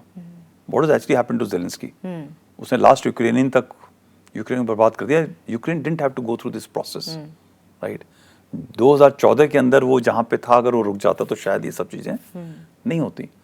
And same is with the condition of Nepal. I just hope जो ये मैं बात कर रहा हूँ 2-3 दिन की, जो एक obsessiveness of freedom which comes out, कि आप सडनली ऑनलाइन से निकल के, मोबाइल से निकल के आप बाहर आ गए, और इतना इट वाज सो सैड कि लोग एक जगह बिल्डिंग जल रही है और बाहर वो डांस करते हुए रील बना रहे हैं, बुजुर्ग लोगों के पीछे लग के उनको मारने की कोशिश कर रहे हैं, and such like things. I hope that वो गुबार निकल जाएगा और लोग, Gen Z youth will start understanding कि जो उन्होंने किया है वो रिकंस्ट्रक्ट करने में सदियों लग जाएगा। भारत पर क्या इम्पैक्ट देख रहे हैं? भारत इस इंस्टेबिलिटी का भारत पे सबसे बड़ा इम्पैक्ट ये है, अच्छा इम्पैक्ट ये है कि अगर हमारा जेंजी यूथ इन सब चीज़ों को देख के सजग हो जाए, अलर्ट हो जाए, तो सबसे अच्छा इम्पैक्ट ये कि Nepal, Bangladesh, Sri Lanka, Pakistan, France, UK, Indonesia, अगर आप इन सब चीज़ों को देखेंगे और आप अपने लेसन्स को ले लेंगे तो आप ये समझ जाएंगे कि बाहर के देश के पैसे और इंटरनल इंस्टिगेशन जो एक एक्साइटमेंट होती है, इंसाइटमेंट होती है, उससे बच के चलेंगे तो आपका देश सुरक्षित रहेगा, सही रहेगा। हमारा देश प्रगति के रास्ते पे अग्रसर है, उस पे चलते रहना चाहिए। अगर आपने एक्साइटमेंट, इंसाइटमेंट, एलिगेशंस जो which are not yet proven, social media के ऊपर जो लोग आपको एक्साइट कर रहे हैं, उनके रास्ते पे अगर आप चलेंगे तो ये भी याद रख लीजिए कि आपके माँ बाप, बहन, बहू, बेटी, सिस्टर और आपकी प्रॉपर्टी के ऊपर हमला पहले होगा, क्योंकि आपके लोग ही उस पे करेंगे। जो दूसरे घर से जेंजी निकल के आ रहा है वो ये थोड़ी दे रहा है कि वो आपके फादर हैं या आपका सिस्टर है या आपकी प्रॉपर्टी है, वो उधर चला रहा है, आप इधर चला रहे हो, तो देश जलेगा, आपका कोई फायदा नहीं होगा। बाद में आपने ये सोचना है कि मैंने क्या कर दिया, and then it's too late. Like Nepal का जो जेंजी है आज जब वो वापस आएगा और सोचेगा कि मैंने एक वो x vice deputy prime minister का घर जलाया, उसके अंदर उसकी मदर और उनकी वाइफ की डेथ हो गई, क्या वो जिंदगी वापस आ सकती है? मगर ये रियलाइजेशन सर एक बहुत बड़ी बात है, मतलब इसके ऊपर जितनी मुझे लगता है कि अवेयरनेस की ज़रूरत है। तो ये एग्जाम्पल आपको देखना है ना, नेपाल हमारे जो जेंजी है वो आपने दूसरे से सीखना है, खुद एक्सपीरियंस करके क्यों सीखना है? ये बहुत अच्छी बात आप कह रहे हैं, या क्योंकि इमीडिएट नहीं, बस आपके पड़ोस में ये हो रहा है, आपको ये पता होना चाहिए कि क्या नहीं करना है, क्या नहीं करना है, क्या नहीं करना है। और फिर दोबारा से मैं दोहरा चुका, ये जो सोशल मीडिया ऑनलाइन लाइफ है वो एक बड़ी इम्पर्सनल लाइफ है। आप उसके अंदर जब चीज़ें देखते हो, जब आपका दिमाग शेप होने लगता है और आप एक अगर आप बीजेपी के साथ चलेंगे तो बीजेपी को ही बिलीव करने लगेंगे, जब आप कांग्रेस के साथ चलेंगे तो कांग्रेस को ही बिलीव करने लगेंगे, और आपको लगेगा कि ये जो इनके लोग बात कर रहे हैं, सपा के वाले बात कर रहे हैं, डीएम के बात कर रही है, एआईडीएम के बात कर रही है, यही लीडर सही बात कर रहे हैं। मगर थोड़ा पीछे हट के देखो, जो इंस्टिगेशंस हैं उनसे बचो, राइट? वो देखो जो आपके परिवार, आपकी सोसाइटी के लिए सही है। दो तीन चीजों के बारे में बात हो रही है जैसे नेपाल के अंदर, corruption, non employment, right? America के अंदर सबसे ज्यादा करप्शन है, लेयर्स टू लेयर करप्शन है, लोगों को नजर नहीं आता, ठीक है? सबसे बड़ा करप्शन ये है कि वो पैसा कहां से आ रहा है जो इन सब चीजों को इंस्टिगेट कर रहा है। क्या ये करप्शन नहीं है? ठीक है। You look eight Trump, Pakistan के साथ में क्रिप्टो करेंसी की डील करी, 3-4 महीने के अंदर, मैं नहीं बता रहा हूं, वो तो उनके लोग बता रहे हैं, $5 बिलियन का फायदा हो गया। Isn't it a conflict of interest कि मेरा परिवार के लोग ये बिजनेस चला रहे हैं, बड़ी बड़ी जहाज, गाड़ियों में, सब में चल रहे हैं। Corruption is all pervasive, we should not accept it, but in a democratic system, in a system of people, we must follow those laid down norms to change. Give the opportunity to the next person. Fight an election. Fight a fair and election, and then you win and you come back and change. As a Gen Z आपको लगता है कि सब correction करना है, तो सब छोड़िए, पढ़ाई लिखाइए, आइए, अपना इलेक्शन लड़िए, आकर के सही करिए। मगर Gen Z का सिस्टम वो भी देखता हूँ मैं, गाड़ी के अंदर जब जाता हूँ, मैं अपना जिम जाता हूँ शाम को या बाहर कहीं जाता हूँ, तो सेम Gen Z बाहर अपना बर्गर खाएगा एक पेपर प्लेट के अंदर, और वो स्टाइल से सब कुछ वेस्टर्न खा रहा है, ठीक है? कोक पिया, सिगरेट लगाई, वो कहाँ डालता है उसको? Does it go and put it into a dustbin which is right next to it? He just throws it. Lower middle class का हो, मिडिल क्लास का हो, अपर क्लास का हो, सारे बच्चे आज की तारीख में youth are doing this. So why don't you take responsibility? How will you govern a place when you can't control yourself? मगर These are the lessons which they have to take home. मगर sir challenge बहुत बड़ा अगर जेन जी के लिए है, learnings जेन जी के लिए है, तो चैलेंज बहुत बड़ा मुझे लगता है कि होलिस्टिकली सभी का बनता है, पॉलिटिकल पार्टीज़ का बनता है, गवर्नमेंट का बनता है, सोशल मीडिया का बनता है, हर किसी का बनता है। इसी उस पर सर मैं आपसे एक लास्ट 2 सवाल करूँगी। आपने यूएस के बारे में बात करी, आपने जो पूरा डीप स्टेट के बारे में आपने जो हमने डिकोड किया, अभी एक बहुत फ्लिप फ्लॉप हुआ है डोनाल्ड ट्रंप की तरफ से। उन्होंने एक स्टेटमेंट दिया है कि India trade talks are back on track, और प्रधानमंत्री नरेंद्र मोदी को बोला he is a very good friend, जिसके जवाब देते हुए प्रधानमंत्री ने लिखा है कि वी आर क्लोज फ्रेंड्स और नेचुरल एलाइज, नेचुरल पार्टनर्स हैं हम। भारत, जैसा आपने बोला कि बहुत स्ट्रेटिजिकली भारत के लिए भी चलने की बात है, वही हम बात कर रहे हैं, उसी को पूरा ये सिनारियो जियोपॉलिटिकली समझने की कोशिश कर रहे हैं। एक genuine turn around in the diplomacy हुआ है ट्रंप का, या ये फ्लिप फ्लॉप है, भारत को अभी भी बहुत कॉशियस रहने की ज़रूरत है? स्मृति देखो, ये जो पहली बात है ना, deep state, is it good और bad? Deep state is very good for the country from where they are coming. वो अपने देश के हित में काम कर रहे हैं, आपके देश को बर्बाद कर रहे हैं, वो उसकी चिंता नहीं कर रहे, वो अपने देश के लिए काम कर रहे हैं। हमारे देश के अंदर भी एक डीप स्टेट होना चाहिए जो अपने देश के लिए काम करे, मगर अनफॉर्चुनेटली हमारे यहाँ पे डीप स्टेट नहीं है, हमारे यहाँ पर डीप डिवाइड है, ठीक है, जो हम अपने देश को ही गिराने के लिए काम करते हैं। जो अमेरिका का जो एक स्ट्रेटेजिक विजन है, एंगेजमेंट है, इंडिया के साथ हो, पाकिस्तान के साथ में हो, चाइना के साथ में हो, रशिया के साथ में हो, वो एक कांस्टेंट है, वो आपको नजर नहीं आता। हम ऊपर जो लीडरशिप बोलती है हम उसको देखते हैं और हम उस पर बहुत स्वे हो जाते हैं। आप अगर मेरे कितने भी इंटरव्यूज देखेंगे, मैंने हर इंटरव्यू में ये चीज बोली है कि ट्रंप ने अभी तक पर्सनल अटैक मोदी के ऊपर नहीं करा है, ट्रंप ने इंडिया के ऊपर पर्सनल अटैक नहीं करा है, उसने हर चीज स्ट्रेट के बारे में बात करी है। तो क्या गलत करी है? वो तो अपने देश का हित देख रहा है ना, आप भी अपने देश का हित देखो। अगर आपके पास में इतनी ताकत नहीं है तो आपको झुकना पड़ेगा उसके सामने, अगर आप में उतनी ताकत है तो आप रुको। जब उसने ये ट्रेड की बात कही, वो क्या हमारे देश के साथ बात करी है? उसने यूरोपियन यूनियन जो उसका बेस्ट फ्रेंड है, जो डीप स्टेट यूरोपियन यूनियन में और अमेरिका के अंदर जॉइंटली काम करता है, उसने यूरोपियन यूनियन के साथ में ऐसी बात करी। उनके टॉप मिनिस्टर्स जो प्राइम मिनिस्टर्स हैं, प्रेसिडेंट्स हैं, उनको व्हाइट हाउस में बुला करके जैसे बच्चों का क्लास लेते हैं वैसे उनकी क्लास ली, and they have obeyed. When people are listening and obeying him, तो वो हमारे साथ क्यों नहीं ट्राई करेगा? सो ये तो अभी हमारी गवर्नमेंट, हमारे देश के ऊपर है कि हम वो एक जो लेवल है ना स्ट्रेटेजिक एंगेजमेंट, उससे हट के हम कितना नीचे गिर जाते हैं, ऊपर चढ़ जाते हैं, घबरा जाते हैं। तो मुझे नहीं लगता कि जो हमारी गवर्नमेंट है आज की तारीख में वो इन लोगों से डरने वाली है, और वो ये एंगेजमेंट, कई डिसीजंस हमारे इंडिया और यूएस के ट्रम्प के टैरिफ के ऊपर बात करने के बावजूद चलते रहे। सिमिलरली इंडिया और चाइना का देखिए आप, इंडिया और चाइना के अंदर गलवान हुआ, डोकलम हुआ, मगर बॉर्डर इश्यूज का चैलेंज है, मगर हमारी कई चीजें ट्रेड के लेवल पर चलती रहीं। सो जब बड़े देश, बड़े लोग बात करते हैं तो वो हर छोटी चीज के ऊपर रुक करके अपने आप को रोक नहीं लेते। सो ये ट्रम्प चेंज कर रहा है, नहीं चेंज कर रहा है, मैं इस पे नहीं मानूंगा।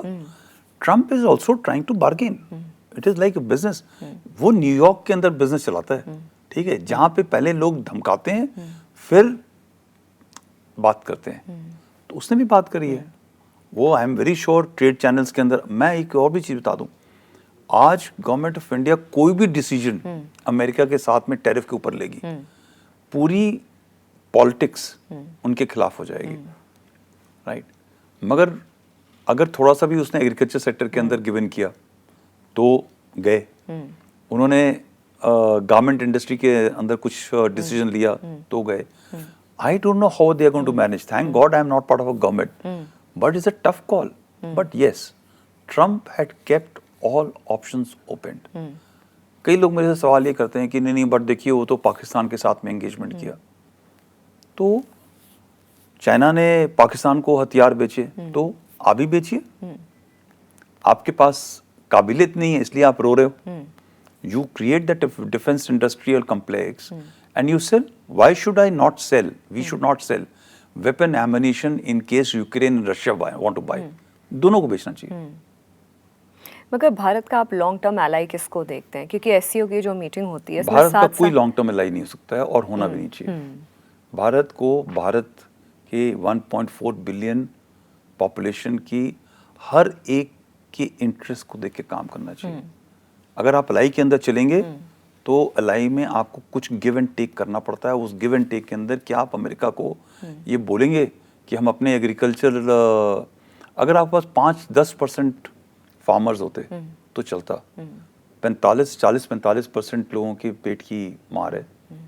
क्या आप अपने धर्म की आस्था को चेंज करने के लिए तैयार हैं कि वहाँ की जो एग्रीकल्चर प्रोड्यूस है, जो मीट खाने के बाद में बनाई जाती है, वो वहाँ के लोग नहीं खाते. जो वहाँ का वेगन है उस पर लिखा होता है कि इसके अंदर जो दूध है वो एक ऑर्गेनिक गाय का दूध है या मटेरियल का है. Non vegan, vegan means no milk also.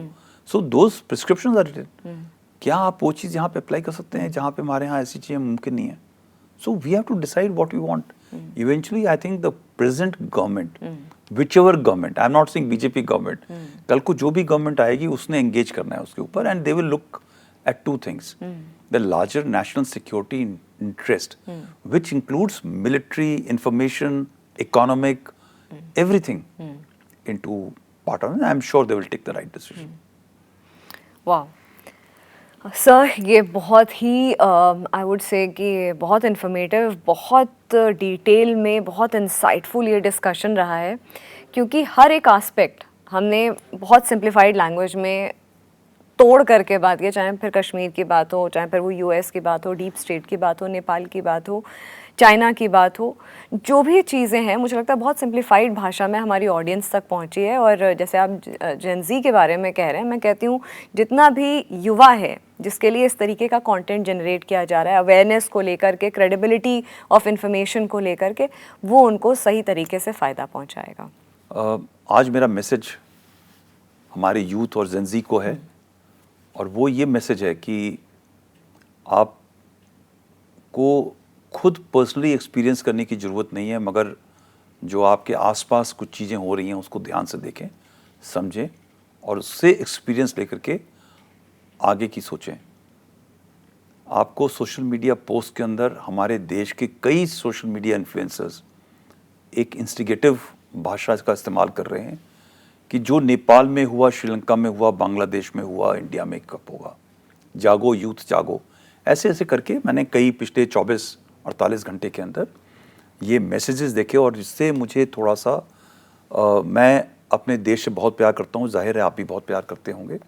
मैं सिर्फ 2-3 चीज़ें आपको बताना चाहता हूँ. जब पैसा बाहर से आकर के या बाहर की टेक्नोलॉजी से चीज़ कंट्रोल होकर के दिमाग को चेंज करती है, वो आपके इंटरेस्ट के लिए नहीं करती, वो किसी और के इंटरेस्ट के लिए करती है. तो याद रहे, जब वो पैसा या टेक्नोलॉजी का यूज़ होता है तब कुछ ऐसे नेताओं के लिए इस्तेमाल होता है जो शायद आपके देश के हित के बारे में आपको लगता है शायद सोचते हों, मगर बाहर से ला करके कोई पैसा इस्तेमाल करे और चलाए तो वो सही नहीं होता.